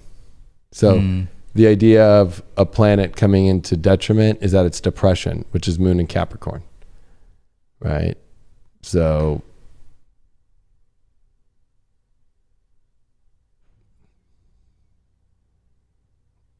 or antithesis, that's not the one. That's Egyptian one. Ptolemy's one. No, adversity. Depression is fall. So the moon being in adversity, which if you look at the word adversity, which I thought this was interesting because I was like, this is kind of crazy. Misfortune, ill luck, bad luck, trouble, difficulty, hardship, distress, disaster. That it's like, you really think you believe in 8-8 as a fucking portal where the moon is going to be in Capricorn? The queen to the sun at the gateway, going to let her just stay behind in distress and misfortune in all these places? Like, I'm like, the new moon in Leo is when the king and the queen walk together through the gate. And there's so many more activations at that period, you know? Even as you showed the what is it, the junks position? Juxtaposition cross. Junks of position, cross, being a fate. Yeah, a fixed fate. A fixed fate. That's a gateway. Mm-hmm. That's a track. That's your track out of here. And so I just, oh man.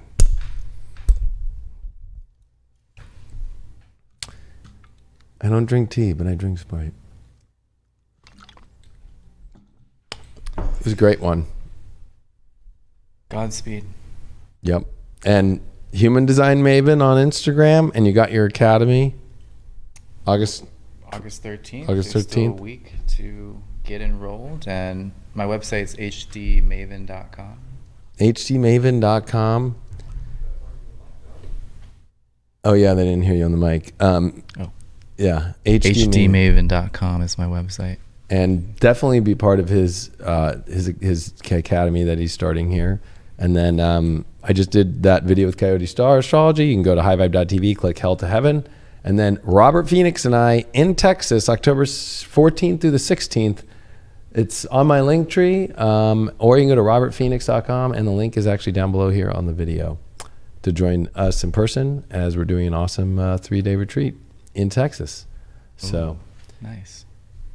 Lots going on, and appreciate you all. Appreciate you so much, Dylan. And you as well. Appreciate you all the most, of course, for being here. Besides myself. Love you all.